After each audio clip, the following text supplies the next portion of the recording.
your fear is not keeping you safe. Like, being afraid doesn't make you any more safe. It doesn't keep the danger away at all.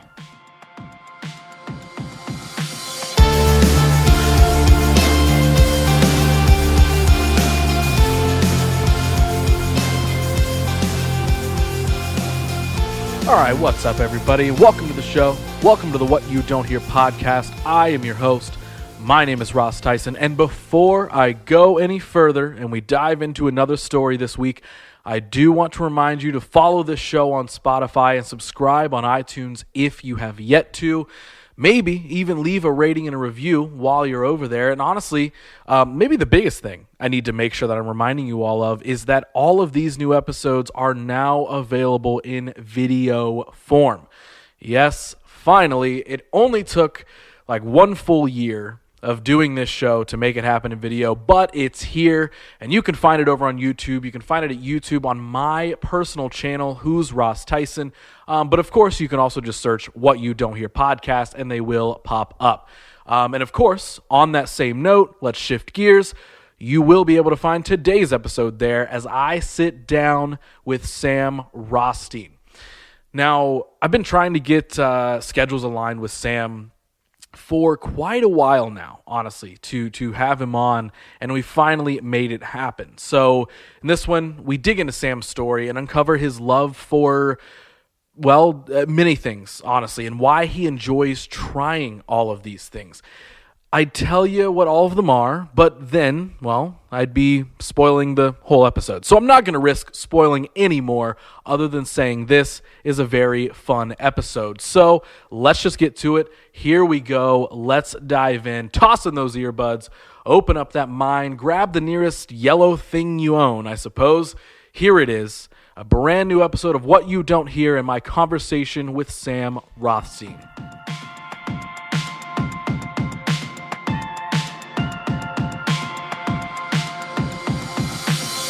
Oh, good. We did the rolling start thing with the podcast? Yep. Good. We are already up and running, and we're going. So Great. I'll make it official. Sam, Welcome to the show. Hi. Well, thank you for having me. I wanted to be on this podcast for a hot minute. Dude, I appreciate that, and I am very, very stoked to finally have you on because you and I have had countless, I think at this point in time, great conversations about so many different things. We've worked together in different projects, starting to get things going. And now I'm excited to sit down and really, truly get to know you as we do in this podcast. Yeah. Now, before we dive into all like the story and the history, there's some stuff that I want to catch up with you on like immediately. Okay. Tell me about the new, like the scullys stuff and all that sort of stuff, which might be for future purposes. I don't know if I should have name dropped because maybe in 6 months you're like, this is terrible, and then you look back on this. Is the podcast coming out in 6 months? Or? No, it'll be out sooner than that, but I'm just saying future you might be like, oh my God, I can't believe we talked about it. Oh, I do that every podcast I'm on, so it's okay. So yeah, dude, how did that come about? Like, all right, the short version of it is Scullys couldn't find anybody to throw shows. So there was, if you can remember, there was the initial lockdown. Mm-hmm. That lasted, I want to say, up until about May. And that was like, 7-8 years ago, I think now? Yeah, right? That was, sometime in the 90s. That was the lockdown started. And then I think in June is when things kind of opened back up, as it were. And so we were able to throw shows again. Now, at this time, there weren't curfew regulations. And when they had first let people come back, it was all sit-down shows. People had to be in chairs and things like that. So everybody around, all the music venues, everybody was like kind of deciding on like, okay, are we just going to keep staying in, or are we going to try and make this work? Are we going to attempt to throw safe shows? Is it even worth it? The summer of 2020 was a very, very weird time. Obviously, the protests and everything was going on too. So right in the middle of that happening also is when we're starting to throw shows again. Me and Raiden Labs, who I throw a lot of shows with. He's the founder of Space Camp and stuff. So, I didn't throw tons and tons of shows through the summer. I maybe only threw 2. And then it wasn't until October-ish that I started sort of getting back into the swing of things. But I had just noticed that Scullys didn't have an official booking person. Their last few people I had seen kind of come and go working there. And before COVID, that's what I was primarily doing was booking. I was building a lot of events and still throwing them, but what I was really trying to build with that work was just a real booking agency. And so, also, I'm so sorry. Ignore my chipped nails. I got to redo them. YouTube watchers live right video today like, too, and my nails were just a mess. And somebody complimented my nails. It was the first real nail compliment I'd ever gotten. Nice. But Raiden was pretty much keeping Scullys afloat with Space Camp. The EDM crowd will go to the moon and dance if you tell them to. So COVID was not an obstacle for them. They were very much willing to still go out to headbang. We caught a lot of flack for that though, in general. And but I just knew, they didn't have a booking person. This is the worst time to be trying to throw shows, to be a venue, to be a musician, all this other stuff. And so I didn't really have any long-term schemes of doing it. It was just something I saw, and I was like, they need a booking person. It's the only venue that's letting me throw shows right now. A lot of the other venues have closed or just haven't reopened yet. So, eventually after months and months of throwing shows there, I finally met with the owner. And, we were talking, and he was kind of giving me the talk that he would give a promoter, just a person that wanted to throw shows there. And then after an hour of that, I had to stop him and be because he was just telling me well, I don't have a booking person, so everything's real hard and blah blah blah blah blah. And you're like, just that's finally what I'm trying to solve that problem for you. Yeah. I would like to be your booking person. I don't just want to throw shows or whatever. I want to kind of be a little more the road than the rubber.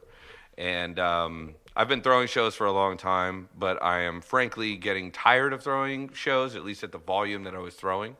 Again, why I obviously wrong job to take if that was the case. But I was just in a unique position for Scullys because I could build events very quickly on the fly, and I'm very tapped into the local scene, which is about the only people working right now. Most of the touring bands and headliners that populated Scullys' calendar are not coming through right now, and probably won't until this fall, more than likely.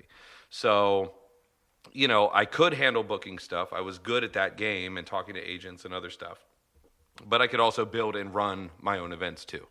And I have found that a lot of booking people don't do that side of things. Right. So usually they work with promoters or event builders, and then they just kind of stay chained to the laptop or whatever. So, question for you in that, so if I was somebody who didn't know you and we're talking about all of this, would you present yourself as booker, promoter, event coordinator guy first, or what? Because we're very similar in the way that we have our hands in a lot of different things, right? That's why it's always fun to chat. Is there's so many different projects going on? Because you're a musician, you're a cook, you're a promoter, you're what is it you feel is your lead thing? Or are you just I like doing a lot of things, and it just so happens to I've kind of fallen into this whole promoter, booker sort of thing, right now is the lead. I always looked at it as, when you're talking to other artists, you always want to peacock feather and just, show how amazing you are and all of that. But I always looked at it as, what do I tell girls on Tinder that I do? How do I word that I'm not basically decoratively unemployed? Because yes. That's what being a full-time artist is a lot of the time. Yep. Decoratively unemployed. I have never heard that phrase, and I love it. We're going to call it decoratively unemployed. That is incredible. But no, I, started 2020, and basically after Cloud City, the things were really picking up with the Outwork agency and the booking company. So basically, I just told people, I have a booking company, because it was true. That's where most of my income came from. It's where, I was paying my rent, my bills off the booking, and stuff like that. Then if they were interested further, I would say, I also throw events. I also, curate events or do whatever. I'm also a musician and a performer. Mainly, though, I would just say, I am a working musician or I have a booking company. Right. Nowadays, nowadays it's great because for the first time in 3 or 4 years, I have a boss and I can say I work for Scullys. I work at Scullys. I'm the main booking person at Scullys now. I'm an on-paper employee. So where does all that start? Because and we've talked about this before, you have absolutely a knack for getting people together at places. You are strong with the networking skill. where does all of that like ability to create events start? Does it come from like being a musician first and like being a part of shows and then learning how that works, or was it like vice versa, or was it like same time? I actually didn't even understand. It wasn't until last year, probably right around Cloud City, that I had this epiphany. When I was growing up, my parents divorced when I was pretty young, so I was kind of back and forth between the houses. During high school, I lived out in the country because my mom had legal custody of me. So I went to a very country high school. However, I spent a lot of my time at my dad's house, who lived in Lancaster. So for one reason or another, everyone I went to in my school, I wasn't a farm kid. I went to like a little tiny country high school. Wasn't a farm kid. There weren't many jocks to speak of. It was like this weird, large population of musicians and kind of like jam band hippies and stuff like that. So like I really liked it. I got kicked out of a private school, and then I ended up going to this public school where there were all these guitarists, and like I was a drummer. So one thing turned into another. This is when Halo 2 came out. This would have been like 03, okay, 03, 04. Me and my buddies are just having LAN parties. You know what I mean? Like, linking four TVs together and really going in. And yelling at each other from 2 rooms away. Like. Yeah. And so we did that for like the first winter, and then kind of like it evolved into the summer. But then we sort of noticed like, hey, there's some girls around here. Like, Halo's not really all that fun in this context now. And so then, of course, once the dudes realize that, well, then the one dude's going to turn the amp on and right. And before we really knew it, my whole computer room had just turned into a music room, and there's a Marshall half stack over in the corner and my drum set over here. And so without exaggeration, I would say probably 3 out of every 4 weekends of the month at my dad's house, there were probably 40 to 60 kids in the house, and we were just throwing parties and just jamming. It was just me and my friends all jamming, playing musicians or playing music. Every single night would be a different group of musicians that would be there. And it would just be tons and tons of people. So, but it was also like my house. So like I learned very early on how to control crowds and how to have to stand up above everybody real quick and shout and say like, hey, you guys got to stop doing this or do whatever, blah, blah, blah. But like it was kind of getting over that first sort of social fear of the crowd. That was like what really broke me into it. And then even at that time, I had no idea or want, because like keep in mind, I don't like going to concerts. Like concerts are a lot of hurry up and waiting for me, and I don't love it. Mm-hmm. I don't think it's all that fun. So then fast forward to, it's like 2014, 2015, I'm rapping, I'm getting booked a lot. I'm getting booked a lot on really bad events though, and events that are just poorly run, and they're either like kind of pay-to-play ticket situations to where, 1 or 2 guys is anchoring down the whole show, and there's like still 15 artists. And they tell you you're going to headline, but it just means you're going on 130 when everybody, has already seen the shitty acts and they're super mad about it. And so it's like, and then I started kind of like putting it together in my head of like, I would think about how many tickets I would sell. And then I'd be like, man, someone's making a lot of money around here, but it's not me. Like, wait, where's all this stuff going? Yeah, who's making the money? And so... I just started piecing it together show by show, like what it would take to start and throw a show. And then once I finally did, I probably threw my first show in Lancaster maybe. And that was like just a random thing with me and my friends. It wasn't even anything crazy. But then it wasn't until like I came up to Columbus, I threw a show. I won't say the name of the show. I won't incriminate anybody. But it was the last show I worked with this promoter on in particular. And it was just such a sort of eye-opening and damaging experience that I was like, oh, I have to start throwing shows immediately, and I have to put these people out of fucking business right now. And a lot of it really came from the fact of I wanted to build events just so I could have something to rap on and be proud of, but also so at the time it was rappers, but now I feel this way about lots of genres of music. But people just weren't looking at artists like they should have been. They were looking at them like the help They were looking at them as just like another utility cost or whatever. And I just wanted something that was culturally cool, something that artists would be proud to be on, something that they wouldn't be ashamed to promote, something they would want to share the flyer because it looks cool. You know, I just wanted to get into that because I grew up in the country. I grew up where there was, I didn't go to concerts. I didn't have a vibrant nightlife or anything like that around me. I'd been to Columbus maybe like 6 times total up until the time I'm like, 25, something like that. So I just felt like I was on a different planet from music or anything kind of like cool or sexy or cultural. I just felt so far away from it that bit by bit, once I started getting closer to it and I saw people were responding to my music, I was like, well, I'm not going to let it just end here. I don't want to be the good guy on a shitty show. I'd rather be the shitty guy on a really great, awesome show. But then once I started building events, immediately the first lesson I learned was just like, oh, if you want to be good at building shows, it's not about you. And I had to take myself, I never put myself as the headliner on any of my shows, unless it was like my release show or something, something like that. Right. But that was the first thing I learned. It was like, oh yeah, if I just throw a show under the guise of like, yeah, I'm trying to build a platform for the artists and blah, blah, blah.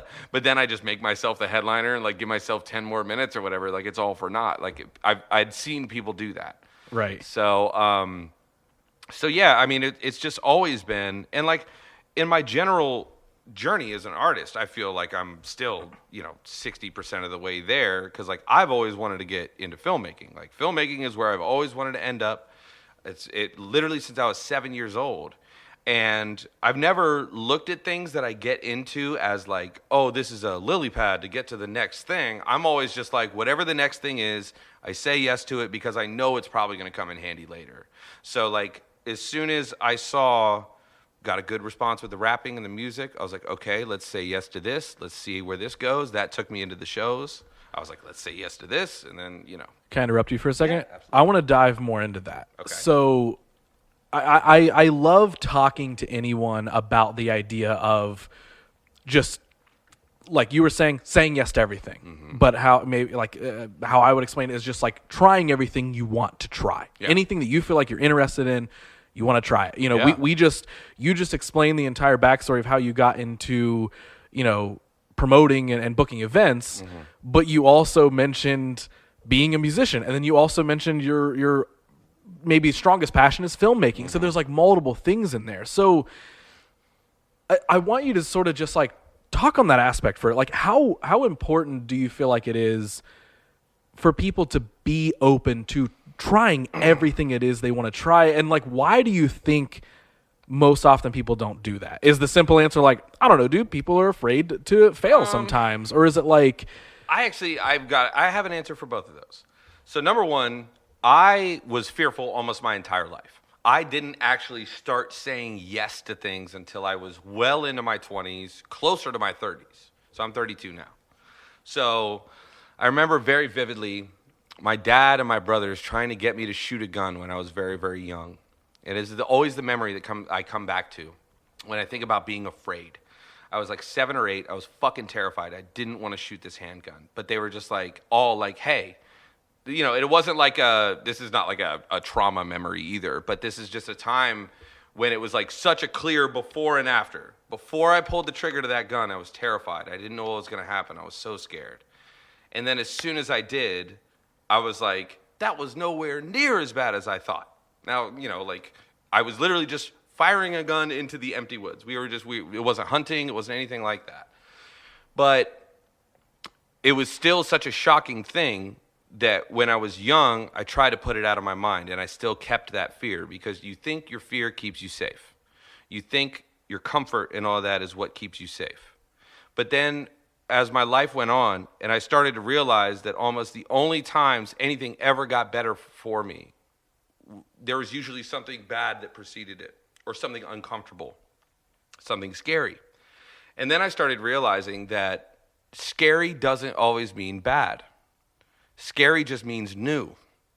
And so if you can separate that and redefine what fear means in your mind, and this is like, I never get this like motivational speaker-esque when I do it. Keep it coming. But I knew I had to redefine it. I knew I had to realize that it's like, and a lot of it came from developments in sort of like my personal faith or spirituality, or basically just the lack thereof. On a philosophical level, I definitely just believe this is the one shot we get, and which is why it's special and why it matters and why you need to do what you need to do. And so I just realized already that I had wasted, and it took a couple of my friends dying, honestly, for me to realize like, oh, I am wasting time. I am wasting time and stealing from nobody but myself. Like, I am hurting myself ultimately if I'm acting out of fear. Like I said, I'm a small town guy. You know what I mean? The big city was scary. New things are scary. Dressing that way is scary. You don't want to get made fun of. You don't want to get called something. Oh, are your jeans too skinny? Oh, you don't want to do that. You know what I mean? Like, I grew up around that world. Not like necessarily in my household, but like in, I had very encouraging family all around. They would always push me, and always, no matter what weird artistic endeavor I ever wanted to do, my family was very supportive and all that. So I don't have that ball and chain, but I just had the internal fear one. Now, remind me what the second question was, because I did have an answer for that. Oh, no, where does it come from? Yeah. So I believe people don't have a fear of failure, but a fear of success.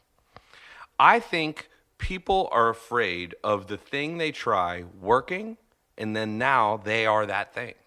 So I was afraid initially to tell people I was a rapper. I was afraid to show people that I did rap music. I knew I was good. I worked very hard to make sure I was good. But I was still terrified to tell people, because as soon as they heard it, and as soon as they're like, oh, you're good, I'm also a rapper. And then one day, when I quit rap, I've got to tell people I'm no longer a rapper. People are afraid of being committed to the thing that they committed to. Most people don't want to have to be linked to something like that. And especially when you are in this position of, if you have any kind of success in your artistic endeavors, and then you see that people respond to it in an emotional way, and it means something to people, it becomes way harder to walk away from. And then it is a lot easier for that thing to turn toxic, or for that thing to turn into like the job. You know what I mean? Yeah. That's the big fear with guys like us now, right? Is like, oh God, 16-year-old me would be so impressed, but like 32-year-old me is so bored, and you're surrounded by art stuff, and you're doing like the thing you said you always wanted to do, but you're like, oh, what is this? How do I feel like it? So, I don't know how to get people to overcome their fear. I don't. I just know that for me, it just became a thing of like the real fear of living a life that you didn't quite, I don't know, the life that you just sort of like settled for.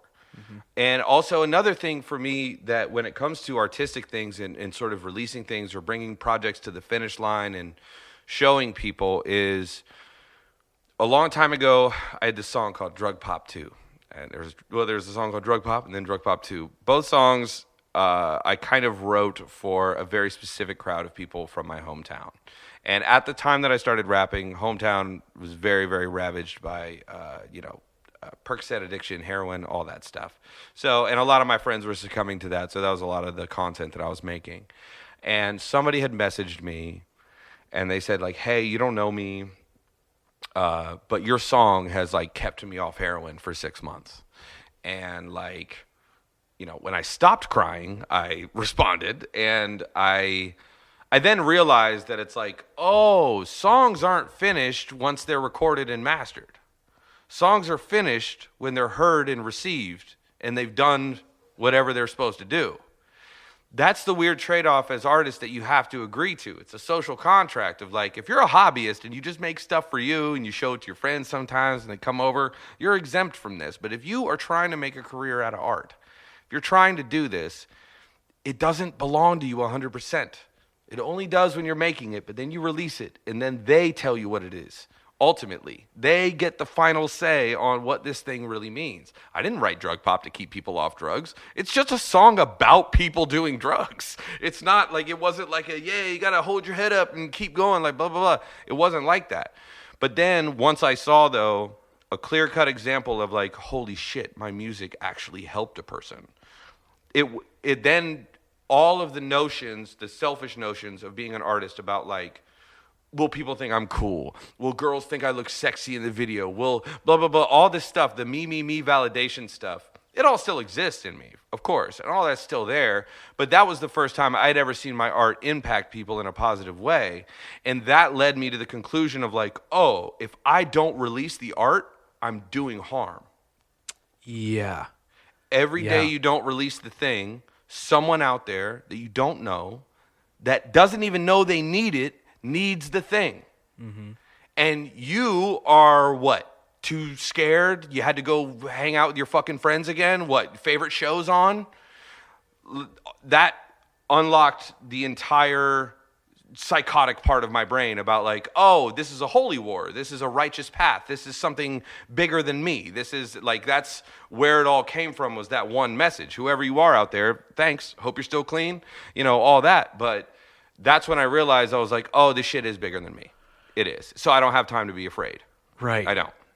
Man, you just gave me so many things I want to dive into, and I'm trying to like process back in my mind of all the things that I want to. So one of the things that you said in there that I really, really like, that I don't feel like I've heard it necessarily said that way, but I felt it, is the idea of like the fear of success sort of thing, and what that entails, but also like not necessarily like the success and like fame or monetary gain, but more so the success of like accomplishment. Yeah. And I think that maybe is something that I have sort of tried to figure out the balance for a lot in a lot of the things I pursue. Is like I know I'm the kind of person who, you know, it's like I'm chasing after all these goals and I want to do all these things, but a lot of them are also just kind of like on the to-do list of things I want to try and accomplish. Yeah. And it doesn't have to be the end-all be-all thing. Right. And I think there's definitely times where I don't know if I have thought it through in my mind that way or articulated it to myself in that way. But I do think that there's some things that I have reached the goal of, and then not known that I was like fearing the success that could bring, or the success of just making it there in general, where it's kind of like the grass is always green on the other side sort of thing, where like, you know, you get there and then you're like, oh, I'm here. Okay. Doesn't smell like I thought it would. Yeah. This is, oh, okay. This is not too different. This is not too strange, or it's, you know, whatever it is, where it's not like, oh my God, it gets tremendously harder or anything, but it's also like, I feel like maybe a portion of what you were explaining is what I've dealt with, where I've gotten there and then maybe it hasn't felt like the way it would. And then I'm like, oh, okay, well, it's not like I'm like bummed or upset that I accomplished that goal, but it's like you got a certain level of fulfillment and then it quickly becomes that like, what's next? Yeah. It's that, you know, and that's, you know, a whole conversation of like complacency, but also accepting your wins and all that sort of stuff. But the way, and I don't even know if I'm doing a great job at describing what you said and how it made me think, but like, I feel like that is like, the way that you said that is like a very important thing of like, maybe it isn't the fear of failure, it's the fear of success and getting there. And I think it's kind of, you know, you go to school and they tell you to get good grades in middle school so you can get into the good honors classes in high school, so you can get into AP classes so you can get a good, you know, get good scores in the SAT and go to college. Then you get the great job because you went to college, and then, you know, you get married and you have 4 kids or whatever the, you know, nuclear family number is or whatever. And then, you know, everything's laid out. And in our society, we love jobs and job titles and things like that. And so there's, in most artistic people's minds, we still have sort of this leftover thing of like, oh, I haven't made it until it's my job, or it's the job title or whatever. Yeah, yeah. And there are plenty of true, real artists out there that still work at Walmart. You know what I mean? But every day they're making stuff that will change the world. Maybe it hasn't yet, but it is weird when you step into the professional realm and you're like, yo, I'm Ross, I'm a producer, I'm a director. And they're like, oh, well, what'd you direct? You know what I mean? Like, that's the first thing. And then you got to prove it. You know, it's easy when you just have a job. You say, I work at Walmart. No one's like, whoa, oh, yeah, well, fucking name every sale price. And right. You know, like people don't do that. But when it comes to artistic stuff, there's just like this whole thing of like, oh, you're an artist, so you must not be that, you know. It's like, that ownership you were talking about. Yeah, you have to own it. Yeah. You have to say like, this is my job. This is what I do. This is what I've chosen my life path to be. And I have been, you know, I've had the electric shut off quite a few times. I've always been razor thin in the money side of things, and that's why I've always been very vulnerable and open about talking about it, because people need to know. Because I meet so many talented, amazing, hardworking people that are just broke, and they think that makes them a failure. It's like, no, dude, that just makes you an artist. Like, yo, like, trust me. Like, the other day, this is yesterday.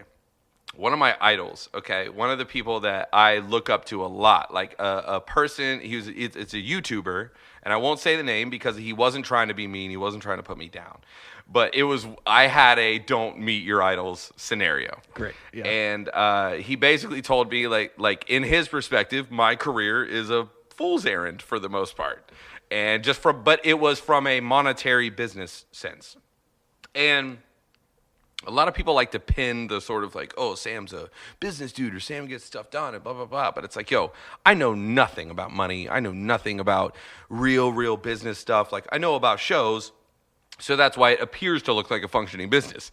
But I know I'm not in this stuff for money. If I was in this for money, I would open a toilet paper factory. You know what I mean? Like, I would do something that just simply gets you money. Yeah. I think that most people that want to get into an art career kind of have the disposition of like, I just want money out of the way. I just don't want to worry about money. I just want to be free to make my projects. I just want to be free to do my things. But I think that there's some disconnect somewhere along the line where they kind of try to do this like societally safe version where they still sell you the college bill of goods, but they're like, yeah, and then you can get into an art career and blah, blah, blah, blah, blah. And then there's sort of the renegade way that they tell you like not to do, but then you meet all the people that really work in the industry, and then they were like, yeah, well, 14 years ago I was just like fucking throwing shows for this shitty punk band, and then one thing led to another, and then I became the dude of the venue, and then I started Warped Tour, and it's like, it's just, well, like I've had definitely those similar conversations, and it has left me honestly like kind of like you're saying, whether the person meant to, they didn't mean harm. But I've had those similar conversations where, someone's like, a question that I get asked a lot is like, what's the end goal? Mm-hmm. What's the thing you want to do? And I feel like I've said this 100 times and people are probably tired of hearing me explain it. But like, my answer is always like, I just want freedom to do whatever I want. Yeah. And that's such a simple answer, but it's also, it's like a vague answer. But like, what I mean by that is like, yes, if you were telling me like, dude, give me like a description, an actual job description. Well, of course, I want to direct movies. Yeah. I want to make series, and I want to produce this, and I want to do that, and I want to tell all the stories I can in any way. But the real goal is if that happens, that now provides me a lot more like opportunity and freedom to do all the other things I want to do. Because, and I've used this example before, but like, if I become new big director Ross and I've got an awesome movie and it's out on Netflix and everybody knows about it, and then starring Sam, and getting all these opportunities and blah blah blah. People will then find out that, oh well, cool, director guy Ross has a podcast. Yeah, I'm interested in him, so now I'm interested in the other things that he does. And oh, not only did he do that movie, but he produced a web series as well. Yeah, and then that Sam guy that started in that movie? Well, he's got a cooking show on the internet. He's got a web series. It's a cooking show. So then they're gonna go, and it's like it's building this web of just like things that can be done. And for me, the success or the fame or the money or whatever you want to label it as, that brings opportunity. Yeah, that's it. And it's opportunity not to be more famous or rub elbows with so and so.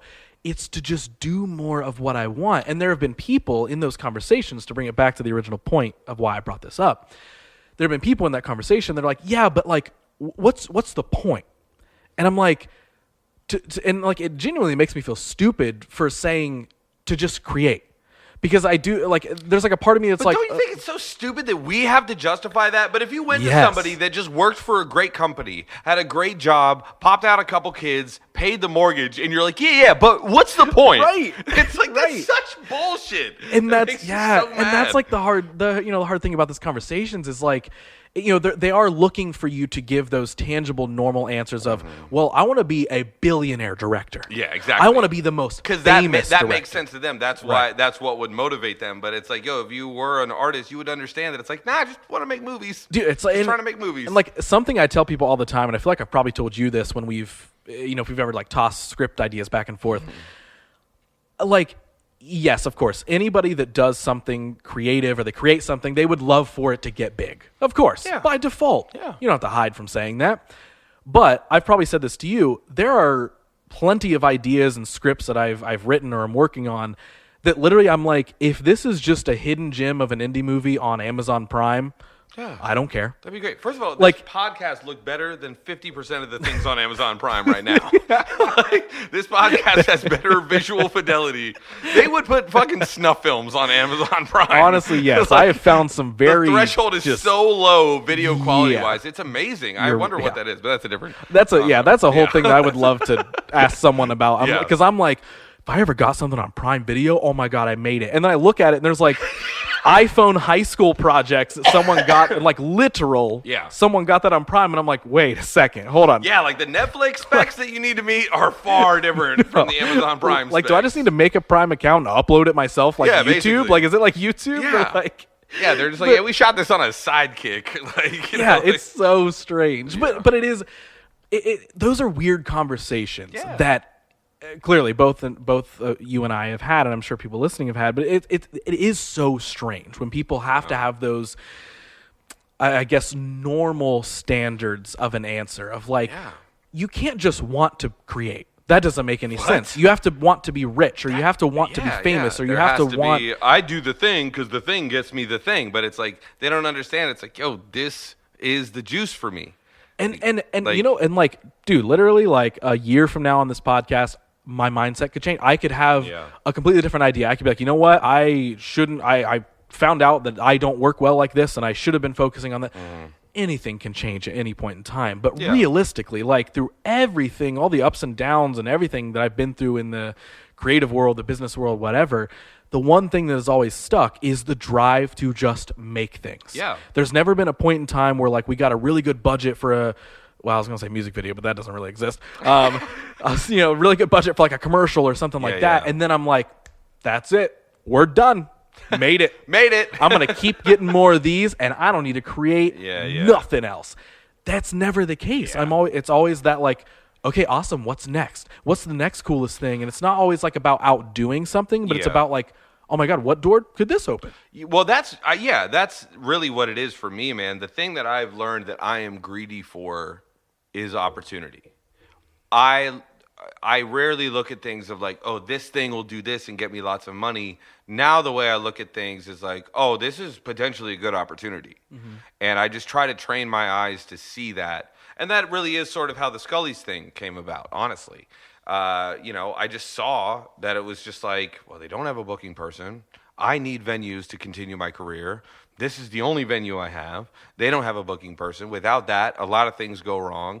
And it's just like, and there have been a lot of times in my career that I stepped into a role or did some things because honestly, it was one of those like, well, no one else will do this, so I guess I've got to do this. Right. But as a control freak Capricorn, we love to say like, well, nobody else is doing this, and there's 5 people in line being like, we were trying to do this, and I'm just like, yeah, well, no one else will do it, so I guess I'll just have to do it. But yeah, you go further down the rabbit hole, and those conversations, and I'm not even going to call them normal, I'm going to call them fucking normie conversations, become harder and harder to stomach. Yeah. Because you're further out to sea, and you don't relate to people anymore. And you wake up whenever you feel like. And you go to bed whenever you feel like. And you're not constrained by the normal day-night cycle of the rest of society and stuff like that. And, being an artist is a constant oscillation between I am not good enough and worthless and I am a golden god and you should all worship me. Like it's perfectly those two things right in the middle. But I definitely just think that it is, I've always kind of inherently understood that it's like, if you just want money, that's never what you actually want. You want what you think money's going to do for you. I've been broke most of my adult life. I know that all money's going to do at best is allow me to not worry about money anymore. That's it. I don't have any like major medical conditions. Like the way my life has ended up until this point, I am very privileged and lucky that as a 32-year-old man, I can be broke during the winter if I need to, like most people are during, most people in my profession are. It's like a lot of shows in the winter, hard to get people out. You don't make as much money. I don't have any kids. I'm in a position in my life that I can take the risk and drift out to sea if I need to. You know what I mean? That I can go a year or 2 years or whatever without paying my taxes because I don't know how to pay my taxes yet. Right. So it is one of those things where it's a lifestyle that you got to kind of commit to in some sense or another. So something on that I really want to ask you, because you said something that made me think this, is that do you feel like, because I feel like I know how I would answer this. Do you feel like, I guess this lifestyle is like lonely? Or do you think it's like, oh my God, you're surrounded by people all the time? Because and anybody can answer it anyway. I know it's mentally lonely. Yeah. Mentally very lonely, very isolating, very, very bad for your mental health, I will say. I am literally, not as much in the past year, but my normal job is to be literally surrounded by people. Usually they're very artistic people. If not, they're at least people that are interested in art and go to see a show because they like art. The further I got into doing shows and stuff, though, the more I felt alone and isolated and very alienated from everybody. If you've ever worked at a job and you were just entry-level, low person on the totem pole, and then you move up, you become a supervisor or the GM or the store, it's weird because it is like you go one level up and then you could see a little further out. And things become visible to you that weren't visible to people before. And, that happens in the corporate world, and people are just like, oh, well, that also happens in the art world, too. I always used to wonder why people that worked at venues seemed so miserable. But I'm like, no, this is so sick. You get to see bands every night and blah, blah, blah. And it took a year and a half of me throwing shows to have the glitter and sparkle of shows to go away. And the more you see how the sausage is made, the more the passion just goes away a little bit. Because this is true with people, sex, with money, toys, whatever it is. Anything you do every day ceases to be exciting.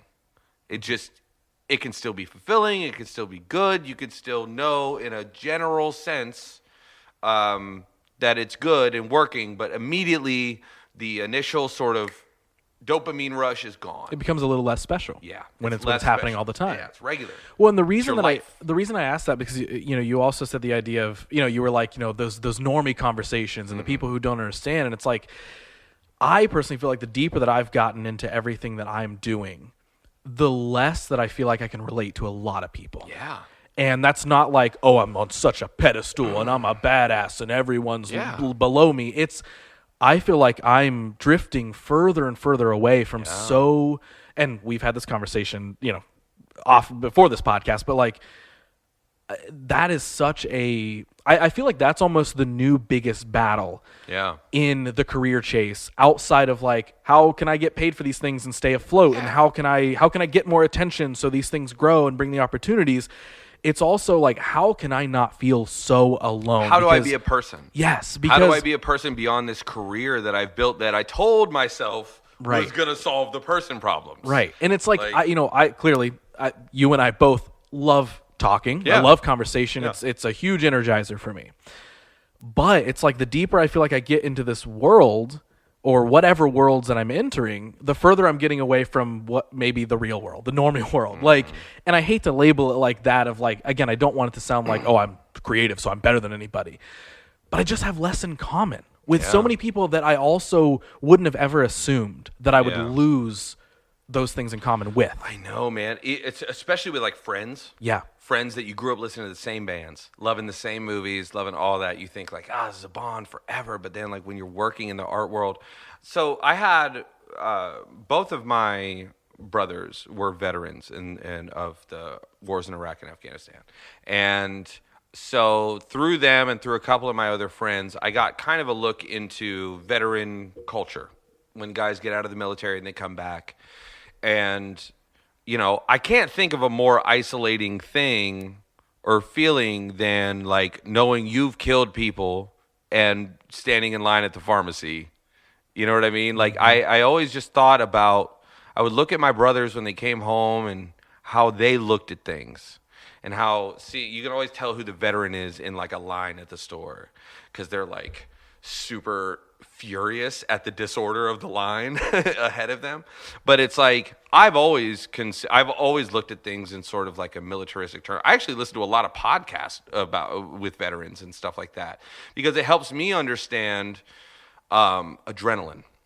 And when you're really inside of your project and you're really like on fire about it and you could just gush about it forever and you can, you know, or when you're on stage or, you know, whatever it is, there's a lot of adrenaline pumping and it's the most powerful drug known to man.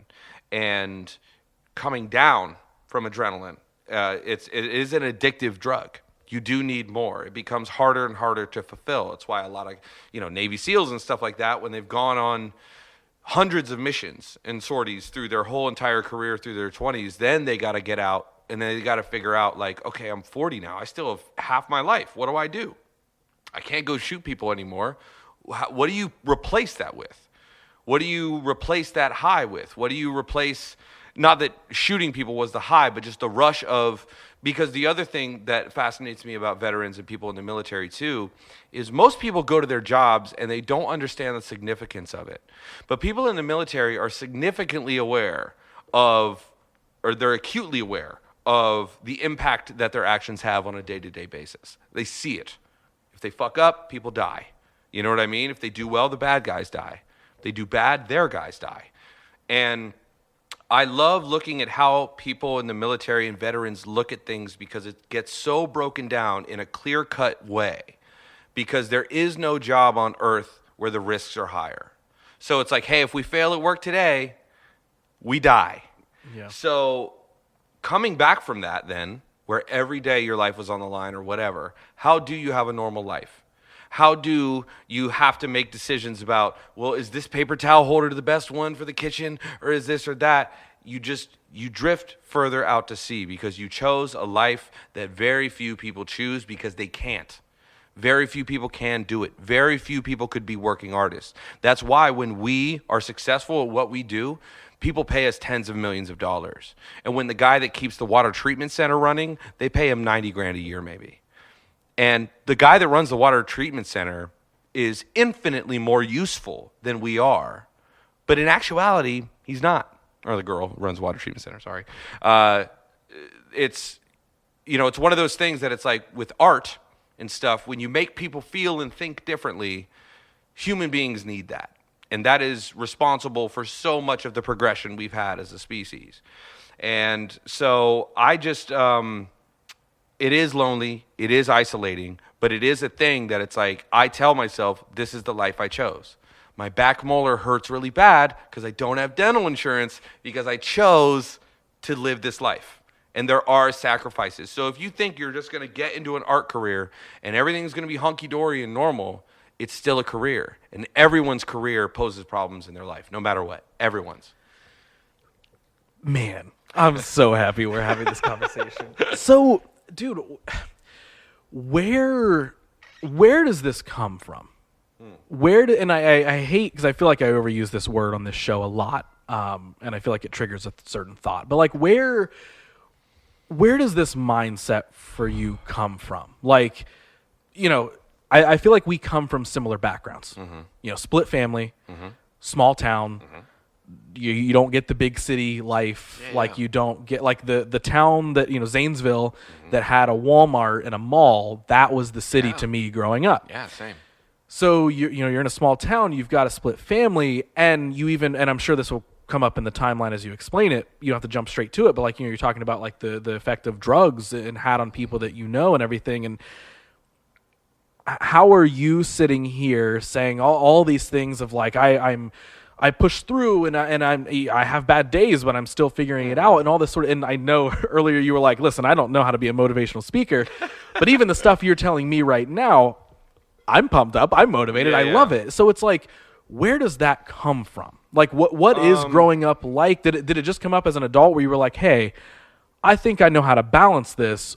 Or was there something always there as a kid that didn't let you just like, you know what, this small town is all I'm gonna do? Like, what was it? Where does that happen? I mean, there was definitely a period in my life in my early 20s where I was just sort of okay with the idea of like, God, if I could just get a decent job, like that's all I want. Like I want something that pays $13 an hour. If I'm getting that, then I will be okay. And I had basically given up on the idea of art because in a small town, if you don't show like heavy interest in it early, and you're saying like, well, I want to go to art school, or if you don't put it in normie terms, it's just not a thing they're ever gonna.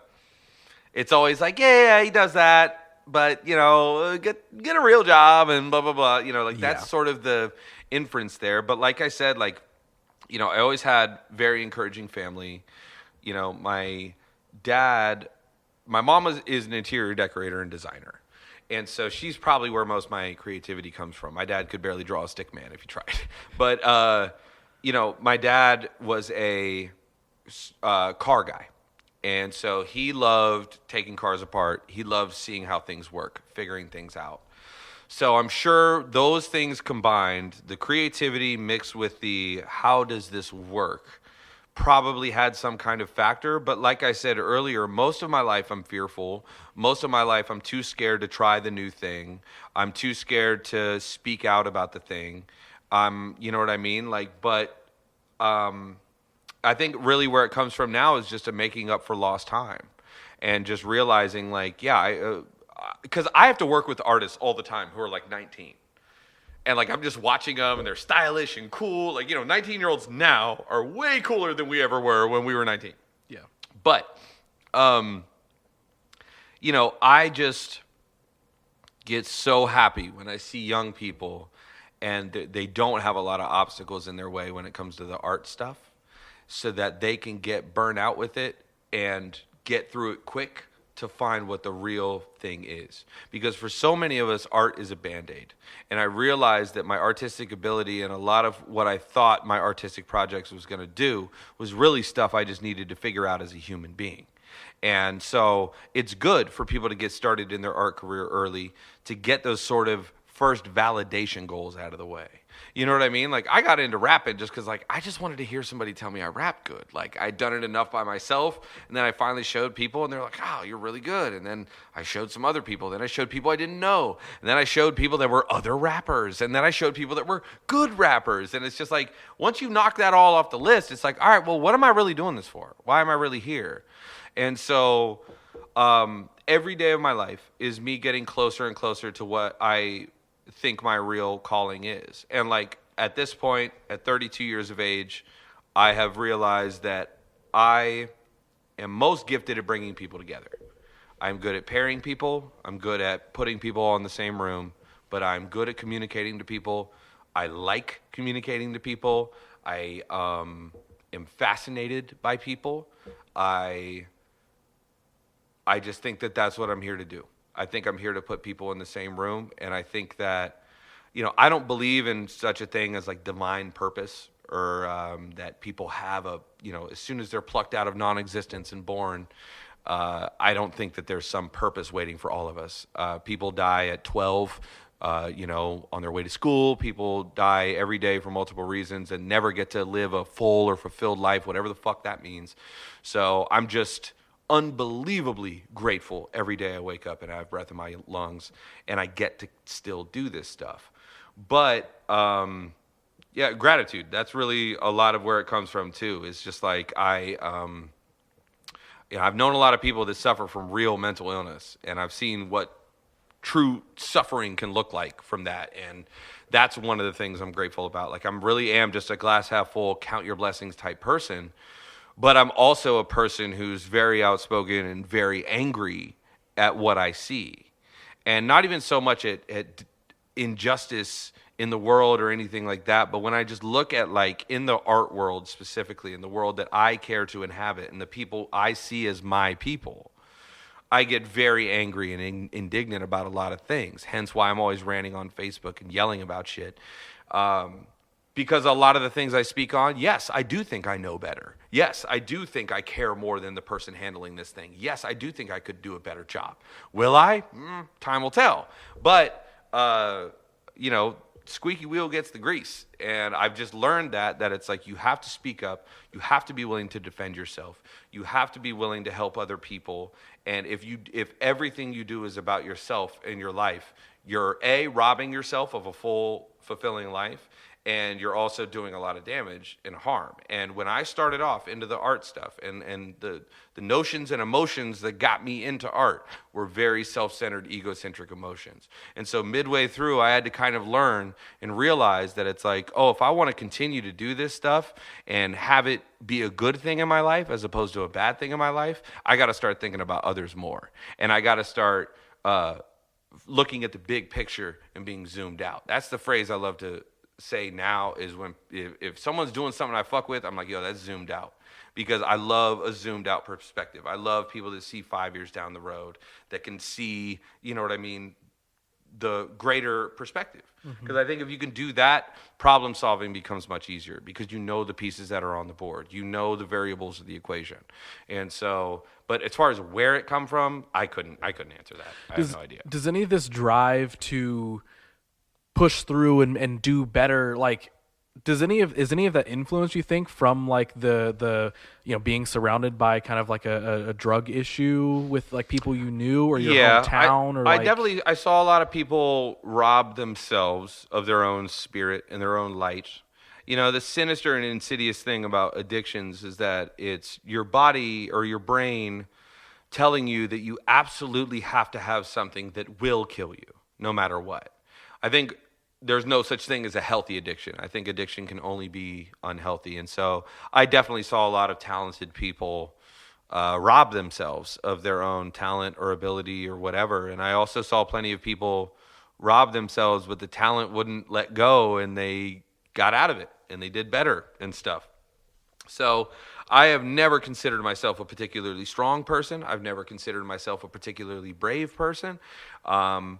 The only thing I'm not afraid of is people's response to something I say, or afraid of my own words. I'm not afraid to speak out. I'm not afraid to be the loudest person in the room.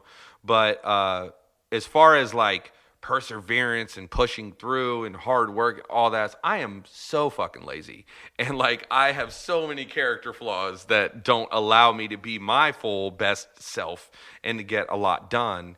And the way I've learned how to do things is just sort of the way I've learned how to do things. But I think that really what it comes from is there's no excuse for anyone to not be aware of their surroundings. You, at the very least, just know what's going on and know which chess piece you are. And like when I was a rapper, I learned very quickly where I was on the totem pole and I was bringing value to. And then as the show thing, and then getting hired, because the whole time I was booking shows and throwing events, I was like, God, I just want one venue to just let me handle all their booking. If just one venue would do that, that'd be so sweet. And then something else happened and I forgot about all that. And then like, boom, year and a half later, here we are. And I got what I wanted. And now it's a whole different thing, though. It's not the feeling I thought it would be. It's not, it's harder than I thought it would be. But the thing that I like about it is now I'm one level up and I'm in a different room and I'm the least fucking important person in the room. I am an intern to the people. Like I went from being very cool in the room below and I was good and people listened to me and all that, and now I am nobody in the next room and I am excited to be somebody in that room. Right. And so it's a scary and new feeling. And so it's like, to me, it just really comes from like, man, read the signs the universe is giving you. There's a lot of people that have been trying at some artistic thing for 7.5 years, and they've gotten no results. Not like, because people say like, well, fucking Macklemore rapped for 10 years before Thrift Shop came out. And it's like, yeah, I know, but he also was doing well for like 5.5 of those years. So it's there was at least progress. Yeah, there's progress. There's forward progress. But if you're making literal no progress, right, you need to give up what you're doing right then and find the thing that you've been ignoring, because it's something. Yeah. Like, it's something. And it's very hard to have that conversation with yourself. Like, for me, for the most part, like, I still make rap music, still want to, but like the dream of being a national signed rapper or whatever, like, that left years ago. That left long before I was even okay admitting it to people.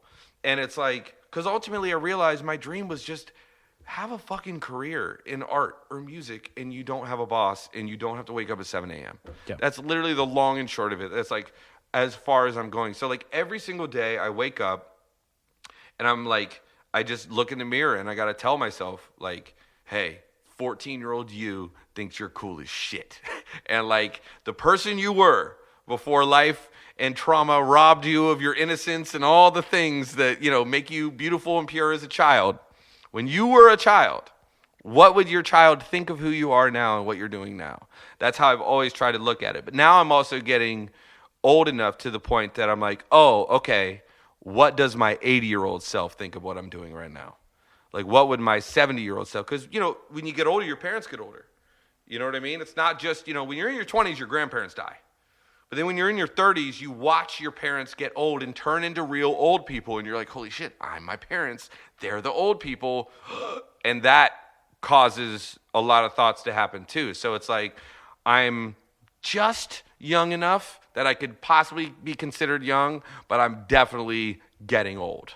You know what I mean? Like, that's right, where I'm at. And so it's like, I think it just comes from having a very savage and realistic appraisal of where I'm at in my life, what my career is actually doing, the impact I actually have on people around me. If you can just be really honest about those things, you will have very few problems in those things, I feel like. Beyond the stuff that life is just going to throw at you, or that the job itself and the challenges of the job are going to throw at you. But if you're meant to be doing something, the universe will let you know, for sure. Like, you'll get plenty of signs. Like, within year 2 or 3 of me rapping, I knew I should be rapping. I knew rapping was the thing I should be doing, because everyone that heard me rap was like, hey, dude, you're really good at rapping. Like, it's like, yeah, just believe what the universe is telling you. But there's some people that get so wrapped up in their own plan and their own dream. And also, it's a fantasy, because that's the other thing. People say, you got to follow your dreams, man. It's like, yo, dreams aren't real. Follow your goals. Right. Follow goals. Yeah. Dreams aren't real, and most of the time what you think is your dream is literally a fantasy. When I was 12 years old thinking I wanted to be a famous musician, I was just thinking about being on stage and 10,000 people screaming my name. But I wasn't thinking about, oh, well, that's the 35th stage you've been on in 42 days.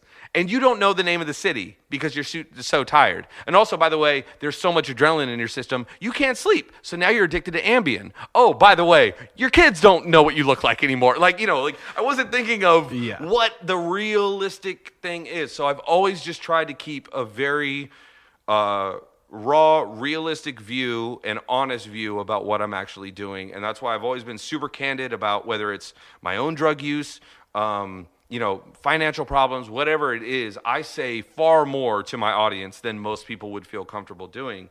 But it's just like, I can't allow I know I'm a good enough manipulator and liar that I could front to everybody like everything's cool and I'm this amazing boss guy, but I have to put that precaution in there and let people know, like, nope, it's not all good here. It's not all cool. This is still a real human being talking to you here.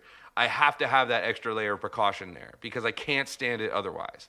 Like, people have to know what they're dealing with. Yeah. Hence why you're, in the editing process of this, going to have to cut out all the times I drank from the Bud Ice can. Listen, we'll leave it. I got a Coke over here, so like we're good. No, Coke isn't Bud Ice, okay? A glass bottle Coca-Cola is far more respectable than a fucking Bud Ice. That came from a 3-pack of Bud Ices, by the way. So, listen, I'm not gonna cut around it. I'm gonna actually zoom in every time. Every time you pull it up, we would just frame and then pan zoom in.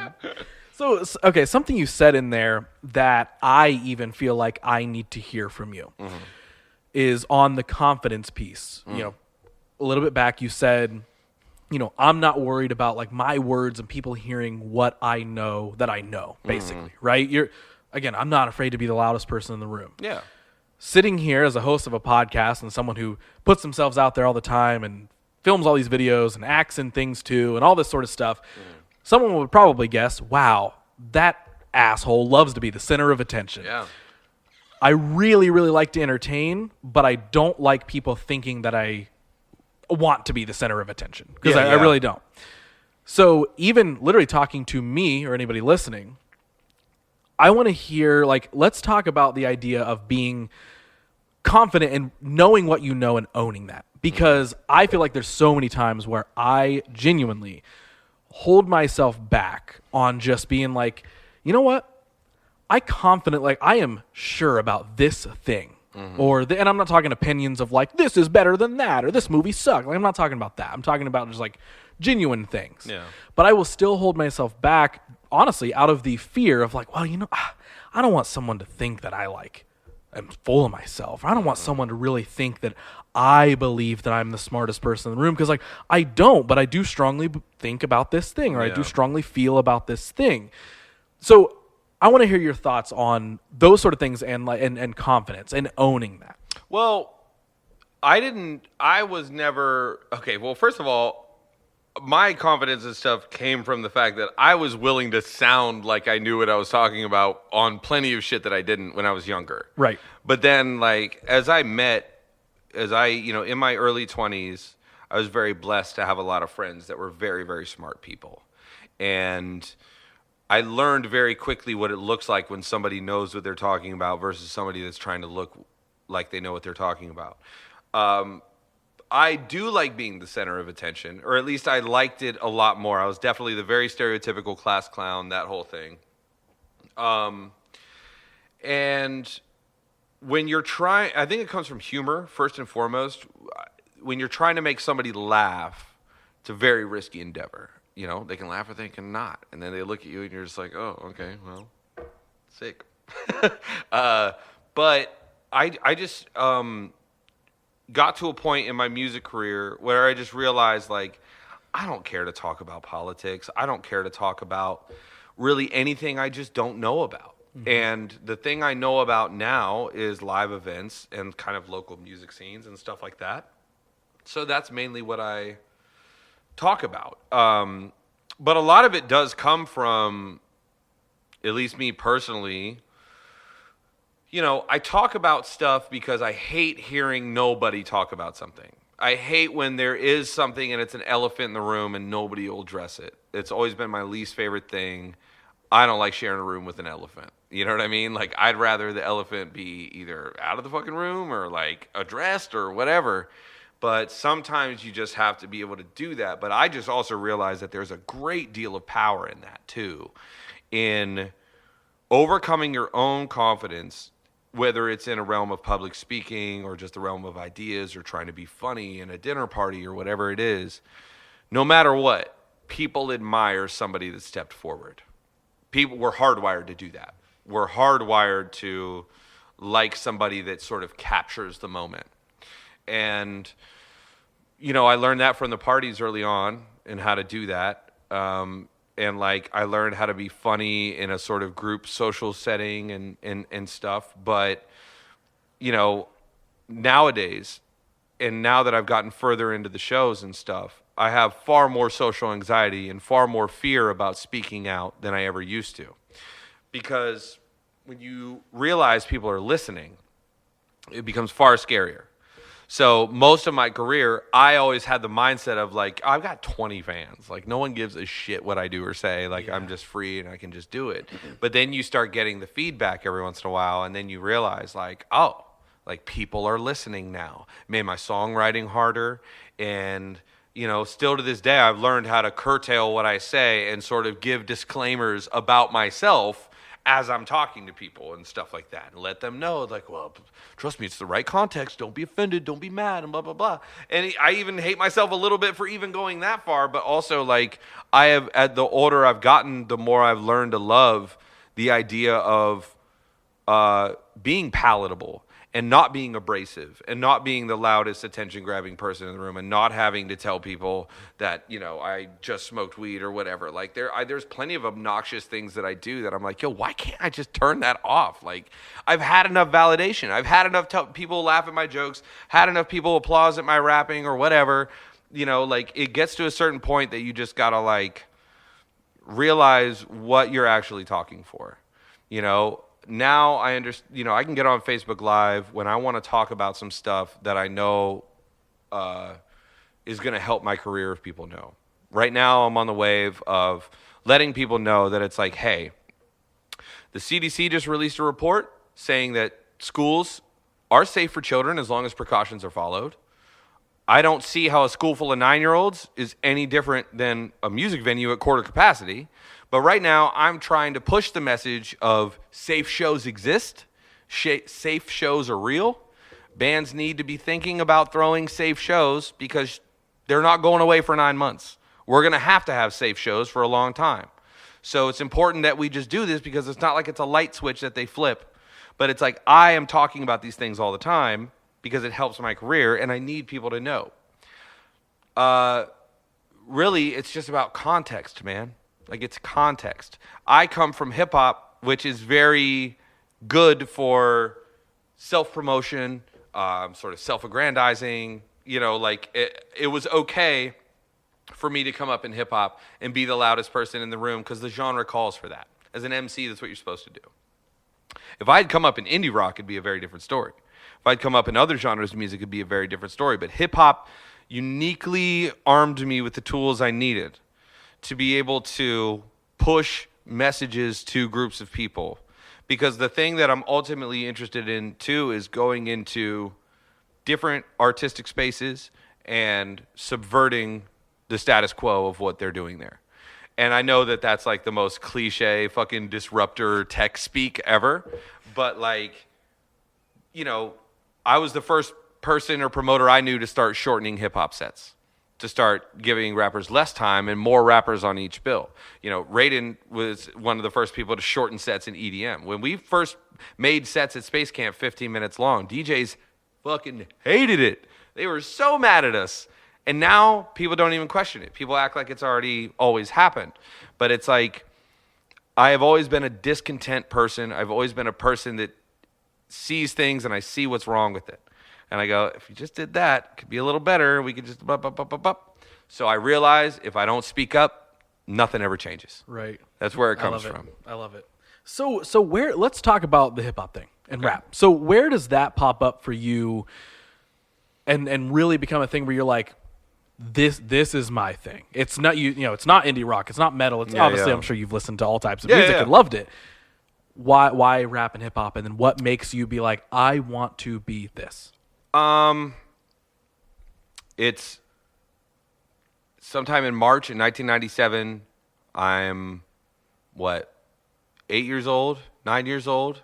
I see Kurt Loder on MTV News tell me that Notorious B.I.G. just got shot. It's one of the earliest memories I can, like, picture-wise see. And I'm like, I had no idea who that was. I didn't even know that much about rap, but at that point I'd probably heard a rap song or two. And my family, like, knew about music, so, like, I didn't grow up in, like, a musically devoid household. So, like, I was aware of genres of music and stuff like that. But I remembered, it clicked in my mind. My stepsister had one of his CDs. Because, I used to, like, go through my stepsister's CDs to see what I could steal. And then, like, it was all, like, rap and stuff that I was like 8. I was like, this is not interesting. I don't want this. So I went and took the CD she had. I wanted to see what it was all about. I didn't know famous people could die. I didn't know, like, it was just, like, such a shock to me, the whole thing. Then I listened to the album, and that opened the whole Pandora's box of, like, oh, my God, there were skits, you know what I mean, with sound effects. There was storytelling. There was, like, all this stuff, and it was so dangerous and scary feeling. And I knew my parents would kill me if they ever heard me listening to this. And So from the time I'm like 12, I'm writing rap lyrics. Okay. High school, I find like conscious rap. I get into like Mos Def, Common, blah blah blah. So by this time, once I'm out of high school, like I have a pretty good actual understanding of like a lot of the history of hip hop, the different sides of hip hop, the subgenres of hip hop and stuff like that. Like by the time I'm even out of high school, I understand that because I was like a hip hop head. You weren't just listening; you dove into the world. Yeah. I was studying it. I was like really learning the history and reading magazines and the whole thing. And because it was just of all the genres of music, like hip hop really is a culture more so than everybody can talk about. Like, yeah, I'm into hardcore culture or I'm into rock culture or whatever. And yes, there is cultures and those things, but like hip hop is a culture because it can't exist if it was just the music. It needed the dancing. It needed the fashion. It needed all of those things need each other. You can't have any mix of without one. Like it needs itself. The fashion needed the music to be inspired and the dancing needed the fashion and all around. It was all one big melting pot. So, and the history and the arcs and the lore and the characters, because I was a huge movie guy. So, like, then I saw the Beef DVDs. Are you familiar with what those are? No. There was a series of DVDs in the mid-2000s called Beef. They had Beef 1, 2, and 3. And then they made a series on BET. It was just documentaries documenting rap beefs. Just beefs between rappers. And it, like, was like damn near like History Channel level stuff. It was so sick. I love them to this day. Shout out to the Beef documentaries. But, it just really let me know that I was like, oh, this is something big and this is something that you can really be a part of. But then I was like, I will never be a part of this because I am a skinny white kid from the country in Ohio. You know what I mean? Like Eminem existed, but also Eminem was already like on his way out and doing more damage than good in hip hop for white people. And I didn't catch on to Mac Miller either. So like I was just in this weird space of like, oh, it's literally impossible. There's no way I could possibly ever be a part of hip hop. So I stopped writing it after high school. And, I played drums and guitar and I was still doing music stuff. But also where hip hop was at sonically wasn't really vibing with me either. So I kind of fell out of love with it for a couple years in my late teens, early 20s. But it wasn't until I moved out on my own, broke up with the first big, high school sweetheart, 5-year relationship. And, I'm super broke, wondering how to figure it all out, just in my 20s stuff. And that's when I heard a song. It's called Bird on a Wire by Riff Raff and Action Bronson. And at that point, I still listened to a lot of hip hop, but that song, something about that song made me interested in what was happening in hip hop at large then. And so this would have been like 2012. So I got back into hip hop and I started reviewing or looking at, album reviews and like seeing what's actually out there, what's actually going on. So this is when, J. Cole's coming out, Kendrick, Schoolboy Q, like, it was the 2012 to 2014 era of hip-hop music was legendary. And that's when lyricism came back in a big way. And for the first time in my life, I actually had some stuff to write about. That's really what it came down to. I was hearing hip-hop that was mainstream, that was accepted on a mainstream level that I liked, and that I was like, oh, what they're rapping about isn't far from what I'm rapping about. And they're the same age as me, and they, like this, I felt connected to it and a part of it in a way that I never felt with any other genre of music before, or even hip hop up until that point. And also Tyler, the Creator was another big one, because I remember hearing Tyler, the Creator's first album, Bastard.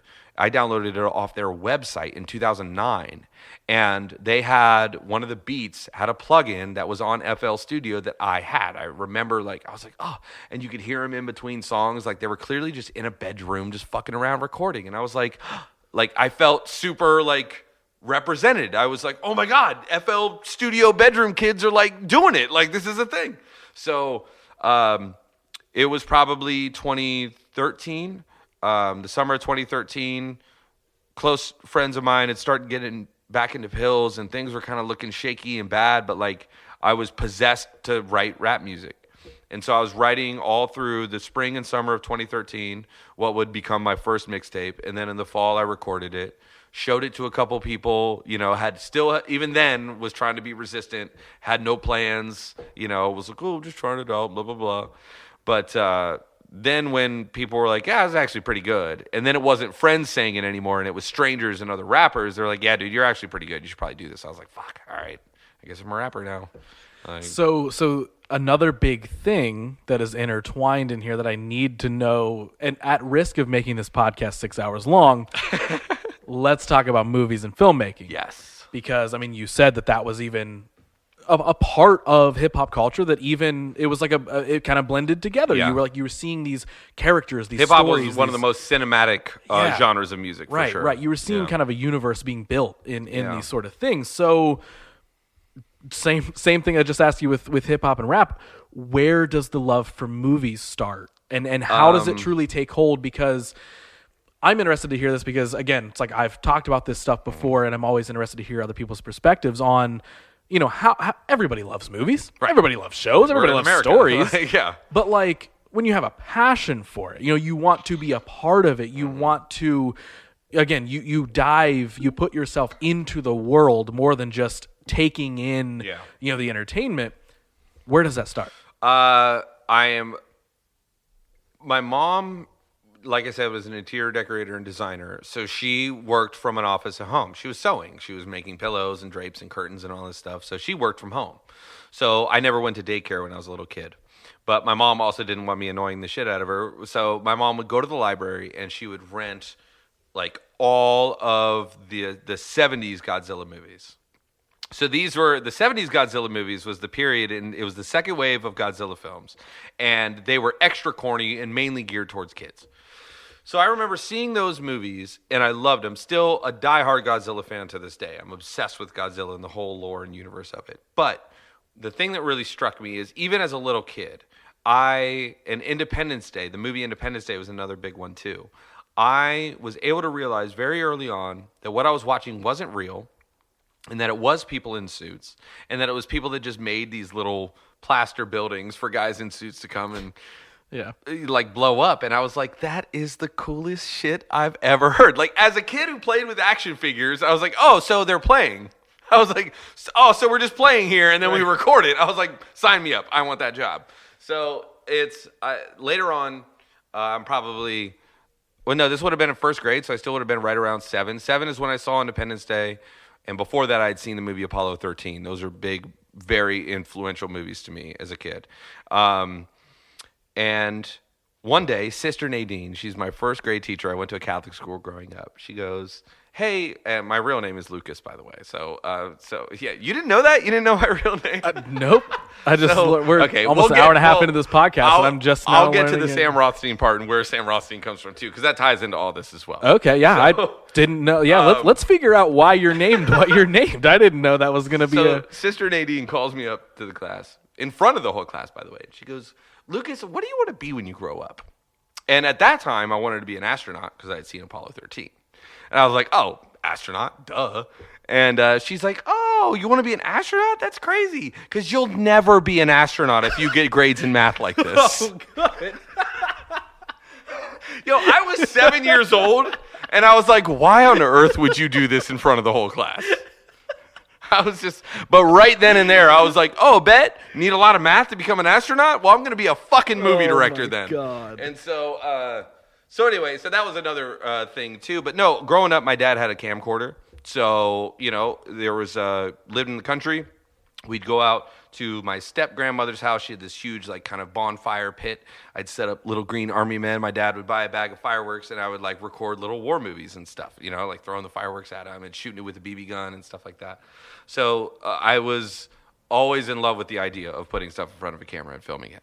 So then when the actual love itself of cinema and just watching movies and stuff like that, I mean, like, I don't know where that comes from. It's just, It's a thing.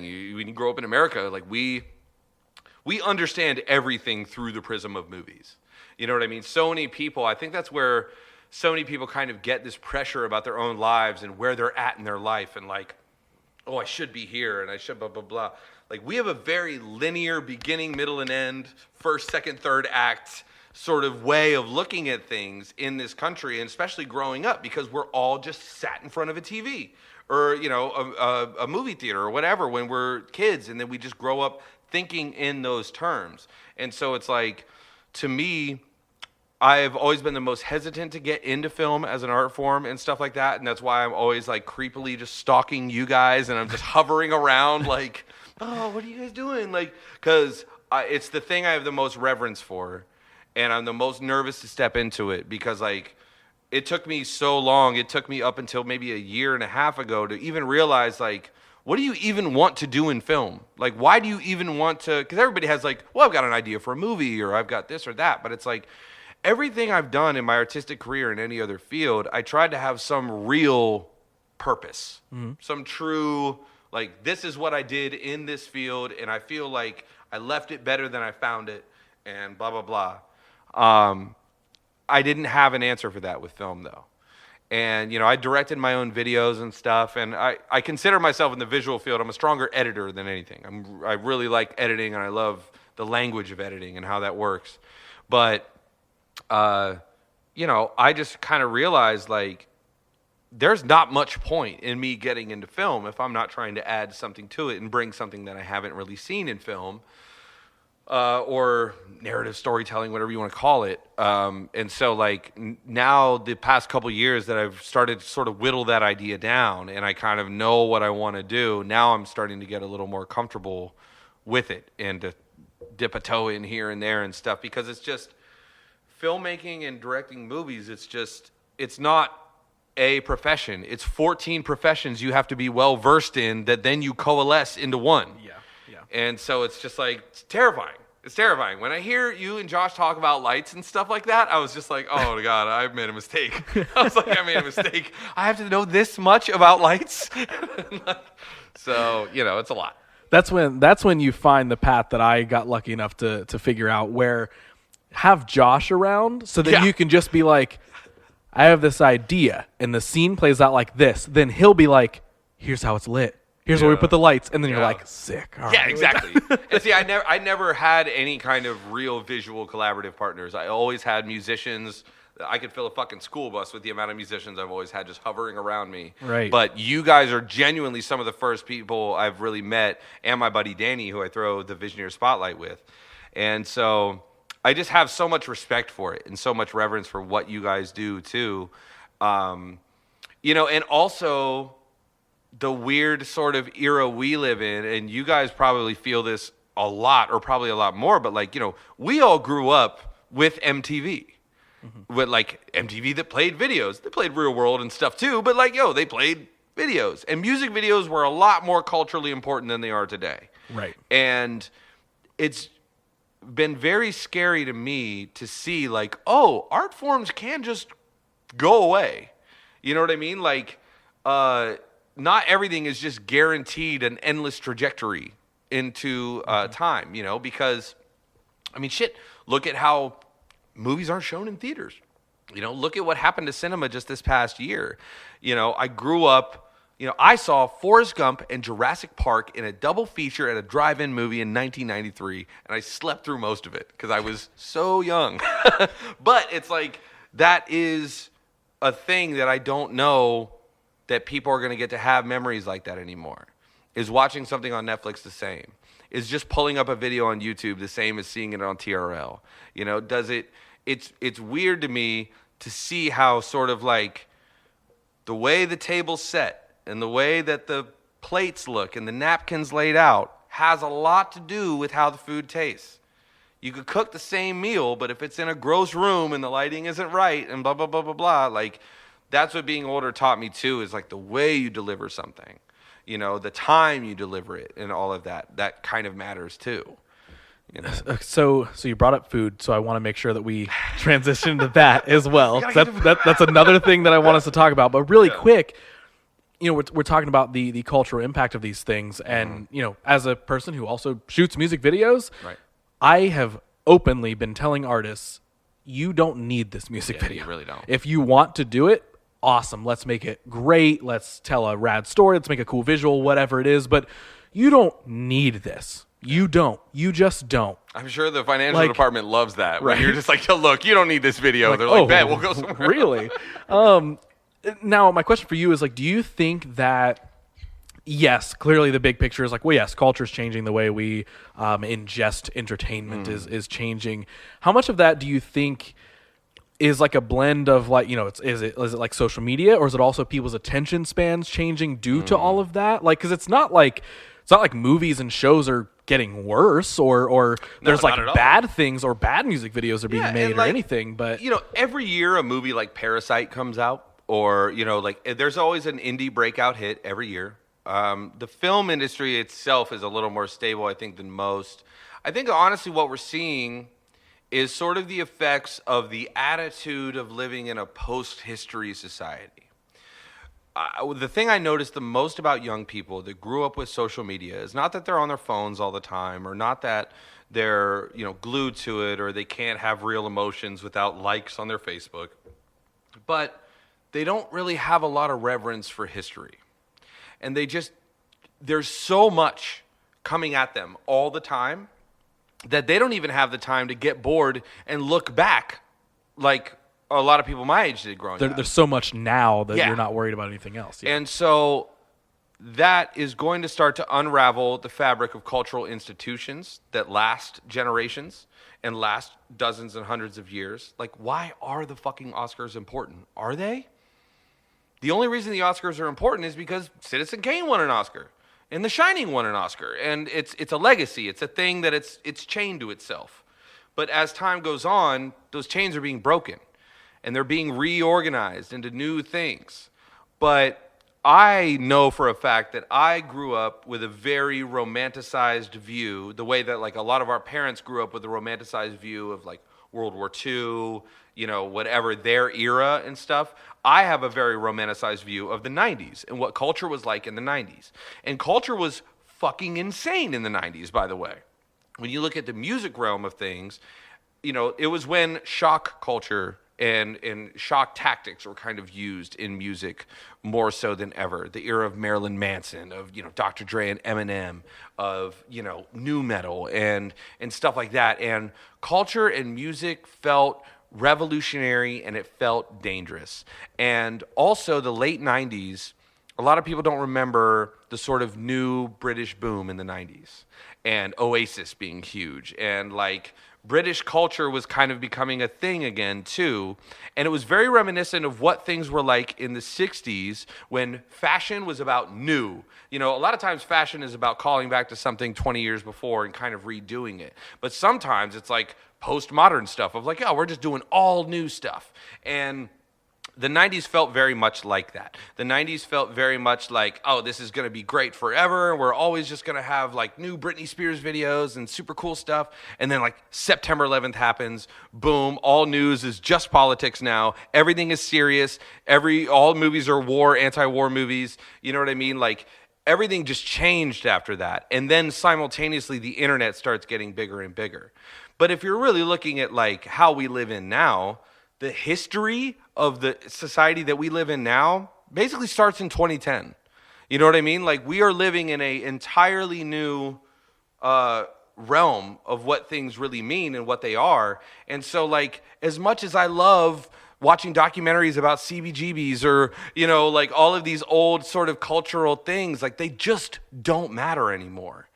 They matter to me, they matter inside of people, but in the grander societal scale, things like that just don't matter. But the weird thing that you learn is when they existed in their heyday, they didn't matter, because if they did, there wouldn't have been a documentary about them. They just would have been a thing. And so it's like, now when I look at it, I wonder, what are the things that are going to end in history books now? Last year, just 1 year ago, we were worried we were going to war with Iran. You know what I mean? That was the worry, World War III. And then look at how far off we are from that now. I think that we're getting to a point where society is accelerating so fast, nobody can catch up. The ground will constantly be shifting beneath our feet. And that is why I think you've seen such a massive influx of, Spotify over the past 3 years has put about $300 to $500 million into getting podcasts over to their side and becoming the new place for podcasts. Spotify had all the music money. They had all the money in the world from the music. They're a huge, massive company. They didn't need to go into podcasting, but what else is there to do when you rule music? Well, guess we go into podcasting.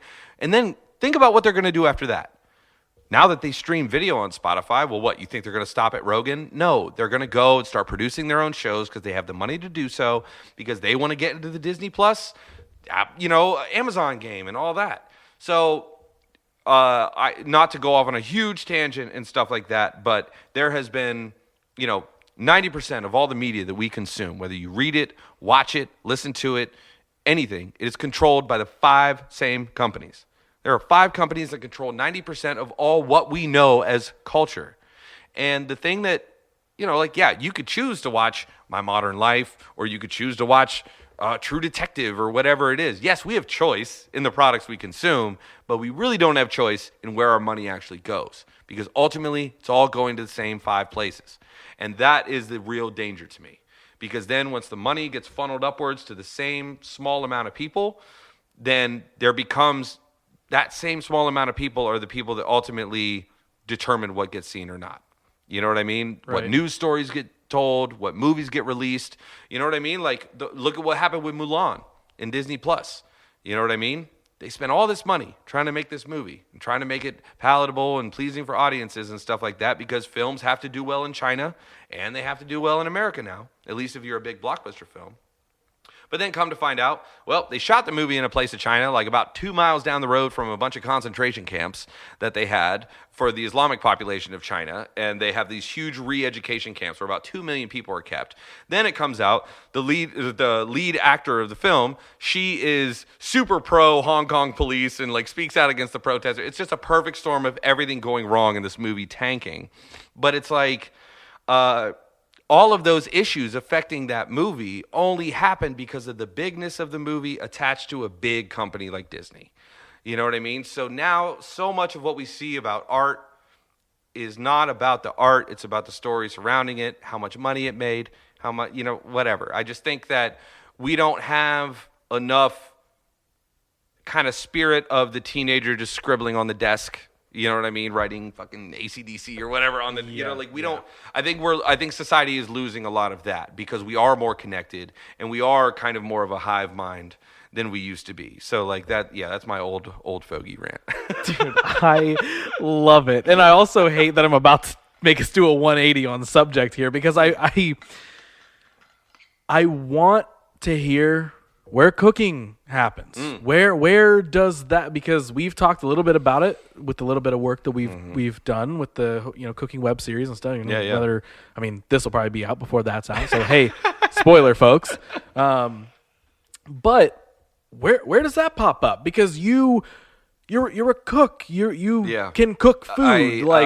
Where does that come from? Well, man, when I was in high school, I'd come home from school and Rap City the Basement on BET would come on at like 5:30, I think, and then, or it might have been 5, and then 106 in Park was at 5:30 or 6.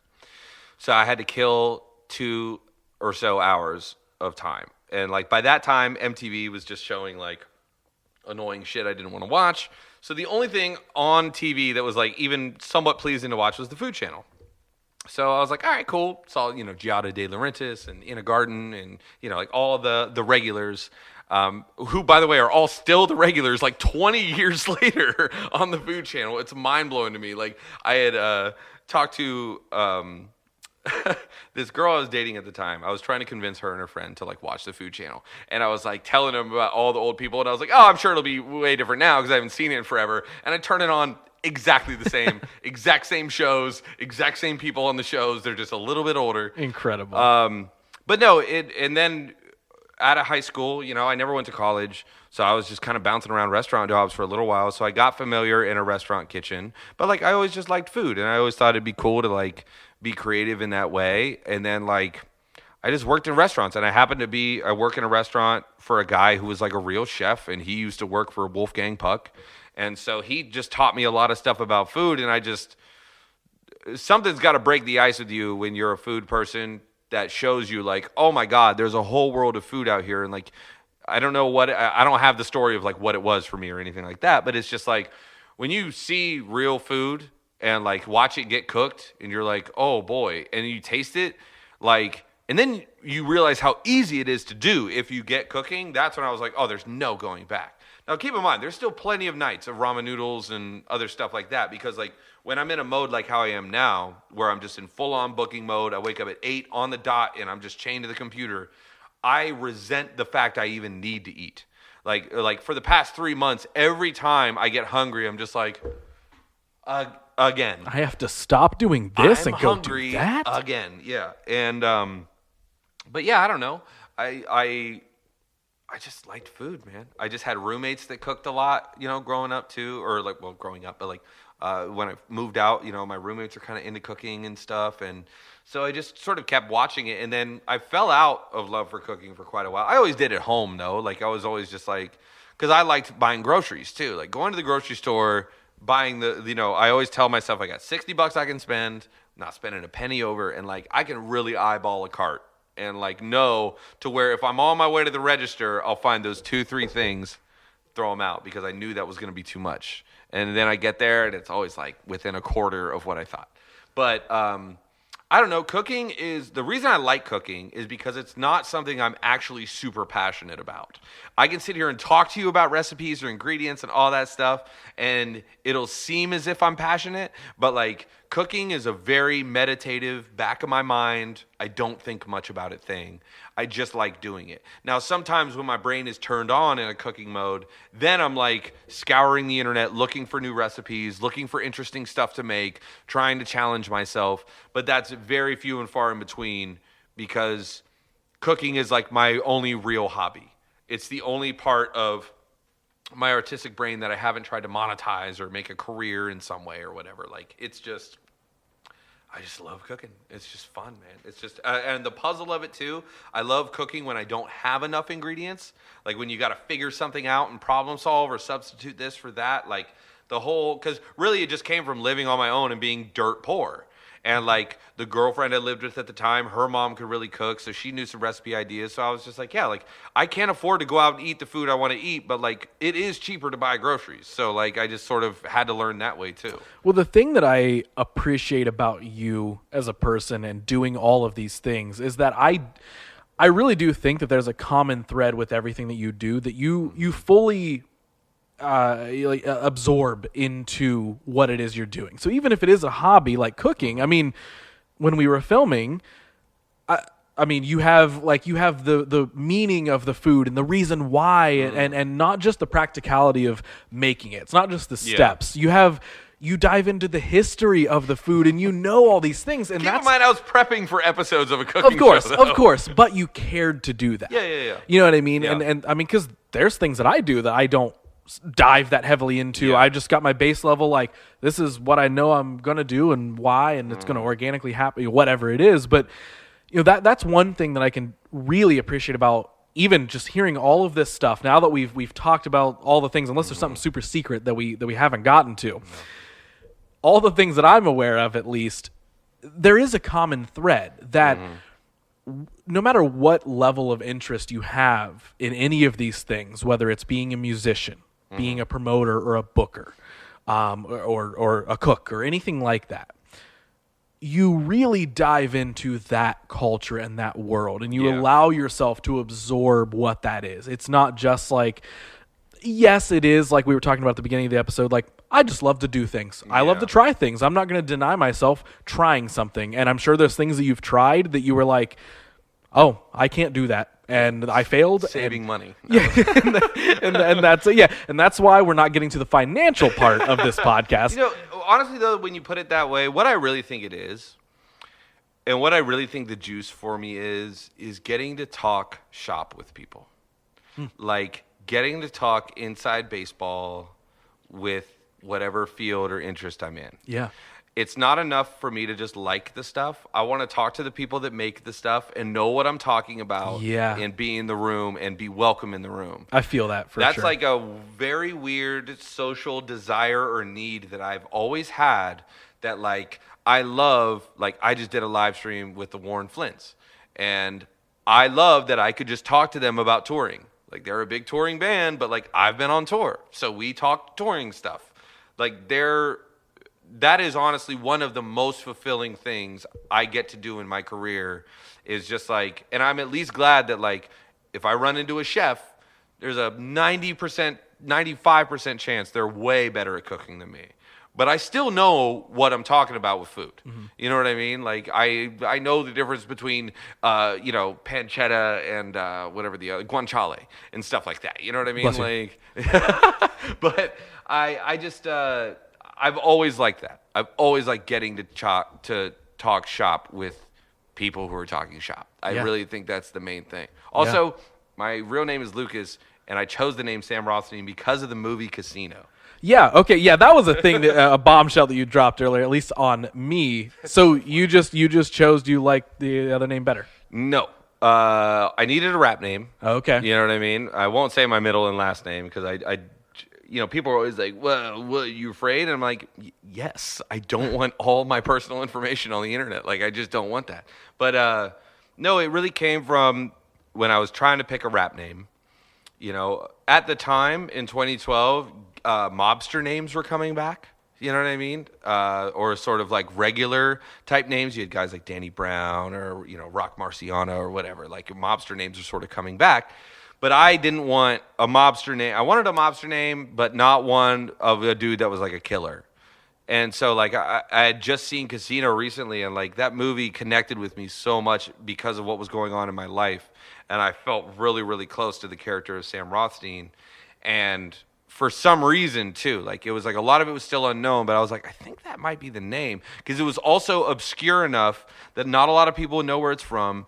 And it was normal enough that I could just tell people my name's Sam Rothstein and they would just not even question. And if they knew it was from Casino, great. And if not, whatever.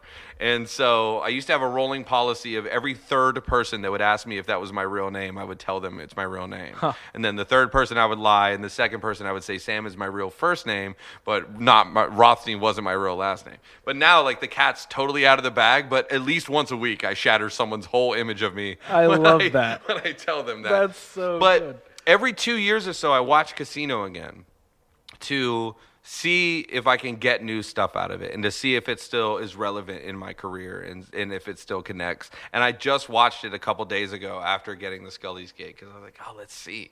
And like that movie is still some kind of a weird inspirational spiritual totem for me. And I still pull new things out of it when I see it now and like learn from it in ways, in terms of my career and shit. So. Right.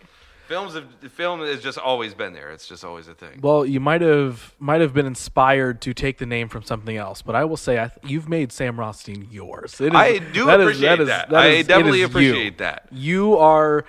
I don't know why. That literally means a lot to hear. Thank you. It genuinely, like, it's a cool name, and I don't know how to explain this. I've never had to explain this to someone before, so I'll do my best to articulate it. Sam Rothstein just makes sense. For you, like I'm like, yep, that's the thing. Like, and that is kind of how I felt. But I love the movie Casino because I'm very attracted towards tacky casino vibes, like sleazy, tacky, neon lights, that type of thing. And like I felt like the name kind of is close to that. Like that was sort of the image I wanted with the rap music and stuff like that. That was the aesthetic I wanted to pick.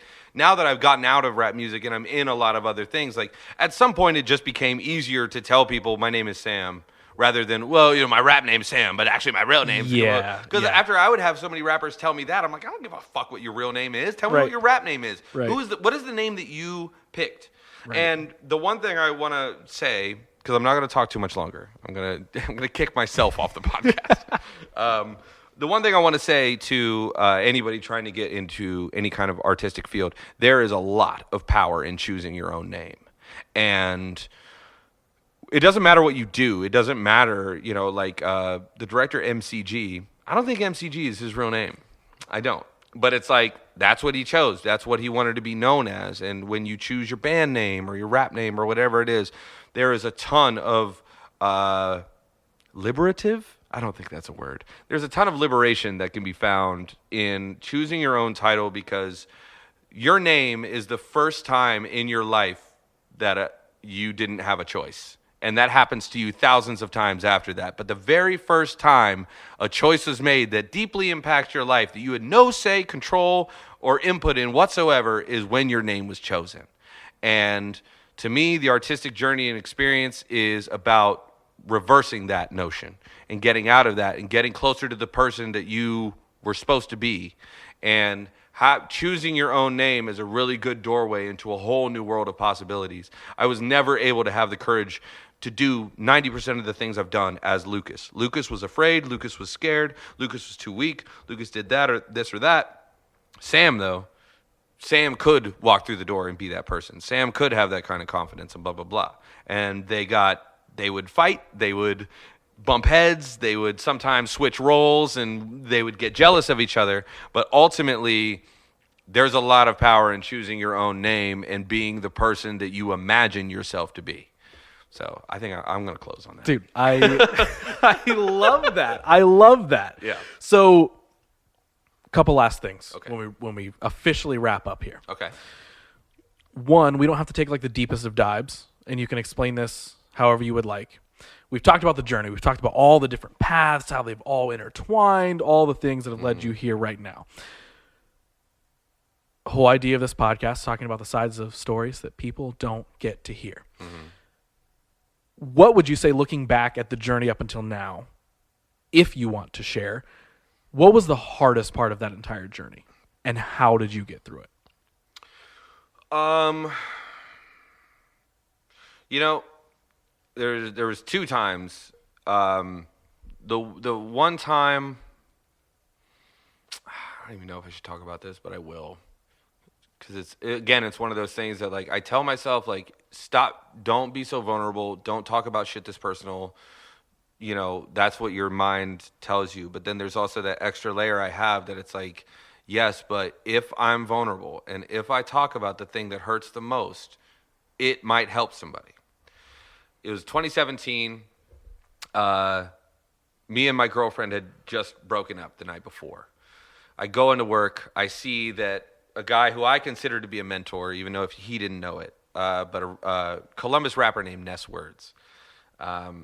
It's someone I considered a friend too. He had died, and it was very, very devastating. And then 3 days later, my best friend of 15 years dies. And this was after we had falling out, and I hadn't spoken to him for a couple years. And this was 2 weeks before I was supposed to drop a project. And I had all these shows lined up. It was smack in the middle of the summer, and it was just crazy. And, I didn't know how to process it. I didn't know. I was just so completely shocked by both of them. And I didn't know how to deal with it, so I just buried my head in work. And I just went 10,000 times harder than I needed to, because for the first time, it was just this time in my life where, the girl I'd been with for 3.5 years, I had broken up with her. And then, so there's a huge blank space in my personality where that used to be, a guy who I wanted to be like in my music career. And I was aiming to be towards, gone, big blank space in the personality. My best friend of 15 years, gone, blank space in my personality. And I had to go through a lot of stuff of like, damn, what am I without these people? Who am I without these people? And then that's when I realized, like, oh, well, I'll just bury my head in work and that'll save me. Cut to like 1.5 years later, it didn't save me. I wasn't doing well. And I realized that it's like, yeah, you gotta like, there are some things that truly do supersede the righteous path or the mission. But that was one of the hardest times for me to deal with as a person, but everything else in the career became very easy. Now, the hardest part in the career, though, was doing Cloud City. And I think it's probably the biggest regret of my career, to where the day of, the festival's going, we get 1,000 people in. We actually hit the goal that we initially set, that we had spent 8 months paring down to manage expectations. I said, we can get fucking 1,200 people in here. And then 2 months later, I'm like, 850. 850 sounds good. And then it just keeps going down. But then we get the 1,000 people in there. By any metric, it would be looked at as a success. I barely remember a single thing from the day. And I just remember being tired and just like mad most of the day, because it had been 5 days of building it, and I just put so much into it and worked so hard.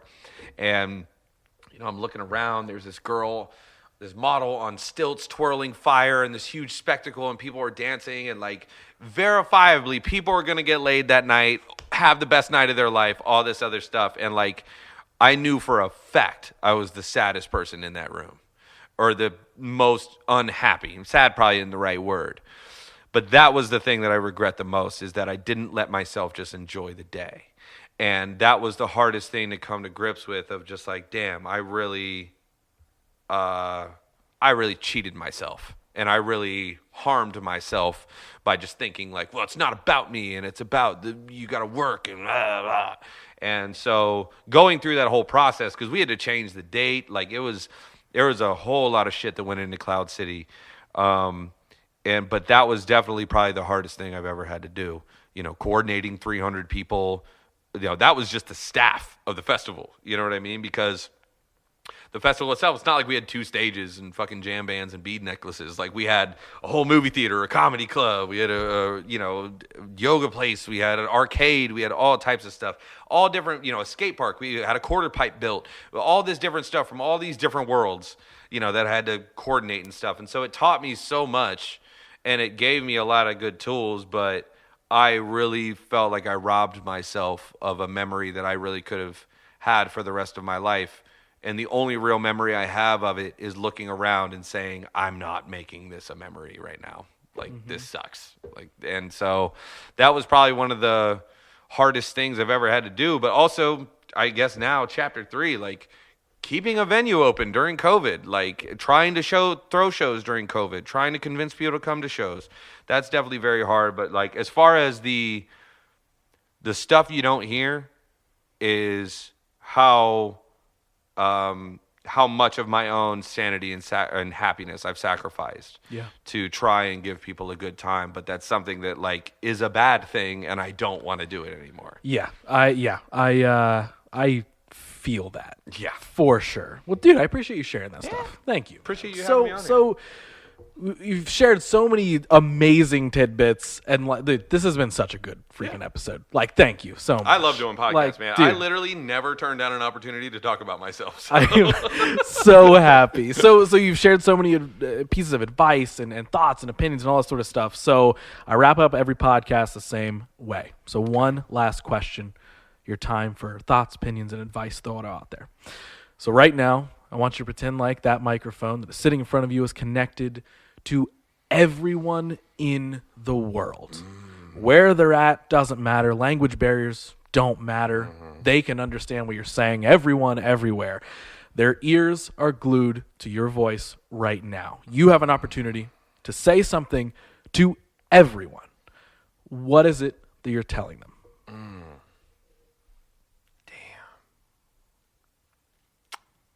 I wish you would have warned me about this, because I could have had a pithy, like, cool answer. I would probably say 420 blaze it. No. I'll just edit in an air horn and end the episode there. I really don't know, because, I don't know. It would literally have to be something corny, like just do it. You know what I mean? But honestly, it just comes down to, it's like, or really, your fear is not keeping you safe. That's really what it comes down to. Yeah. Like, being afraid doesn't make you any more safe. It doesn't keep the danger away at all. It just makes you afraid. And most of the time, it is the danger. So, yeah. Dude. I think that's great. I think that's great. If you listen back to this and you're like, dude, I hate the ending, write something, voice record it, and then just send it to me, and I'll just overlay it. Just overdub it, too. Like, real bad. Like, no, dude, I think that was great. I think that entire episode was amazing, man. Dude, thank you so much for that conversation and sharing your story. This was fun. Dude, I'm so happy we got to do this. So, as we're wrapping up, where can people find you on the internet? And all the things you do, all these sort of things, they're like, okay, I want to see this guy cook. I want to see his events. I want to hear his music. Plugs and promotions. Where can they find Sam Rothstein around the net? Best place to find me is on Instagram, honestly. That's where I do most of my stuff. Sam Rothstein Official on Instagram. If you need to get in touch with me about booking stuff, you can email Scully's Booking Official or hit me up regularly. I'm not going to go down the litany of shows and that. I'm not doing all that. But yeah, if you want to find me, you can find me on Facebook or Instagram. That's the main thing. I'm not really on Twitter right now. Yeah, that's it. Yeah, I'm around. You'll see me. There it I'm is. around. Dude, thank you so much for doing this, man. For sure. That's is it. This We is did it. fun. We did it. We're done, We did dude. it, finally. I'm Freaking canon now. thank you. I'm canon. A part of the podcast.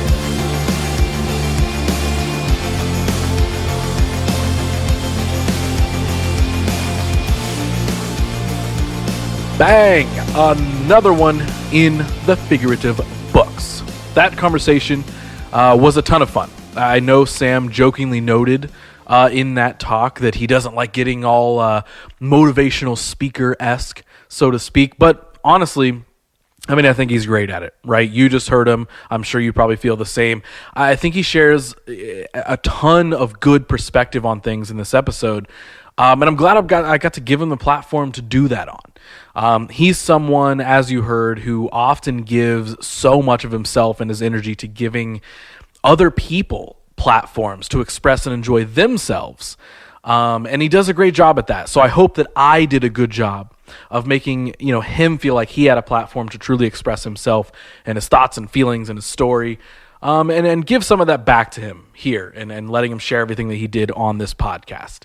But let's wrap it up. That was the episode. It was a fun episode. I hope you guys liked it. That'll do it. Episode number 26 is over and done with. If you liked it, tell someone, tell the internet, share it, subscribe to it, tag us at WYDH Pod, or follow us at that tag if you haven't. There's many more awesome conversations right around the corner, as well as lots of new 50-Minute Fridays. Keep a lookout for those. So, as always, you know what's going on. Keep those eyes peeled every other Monday and most Fridays for all of those things. And if you do, I'll see you there. So thanks for listening. Goodbye and good night.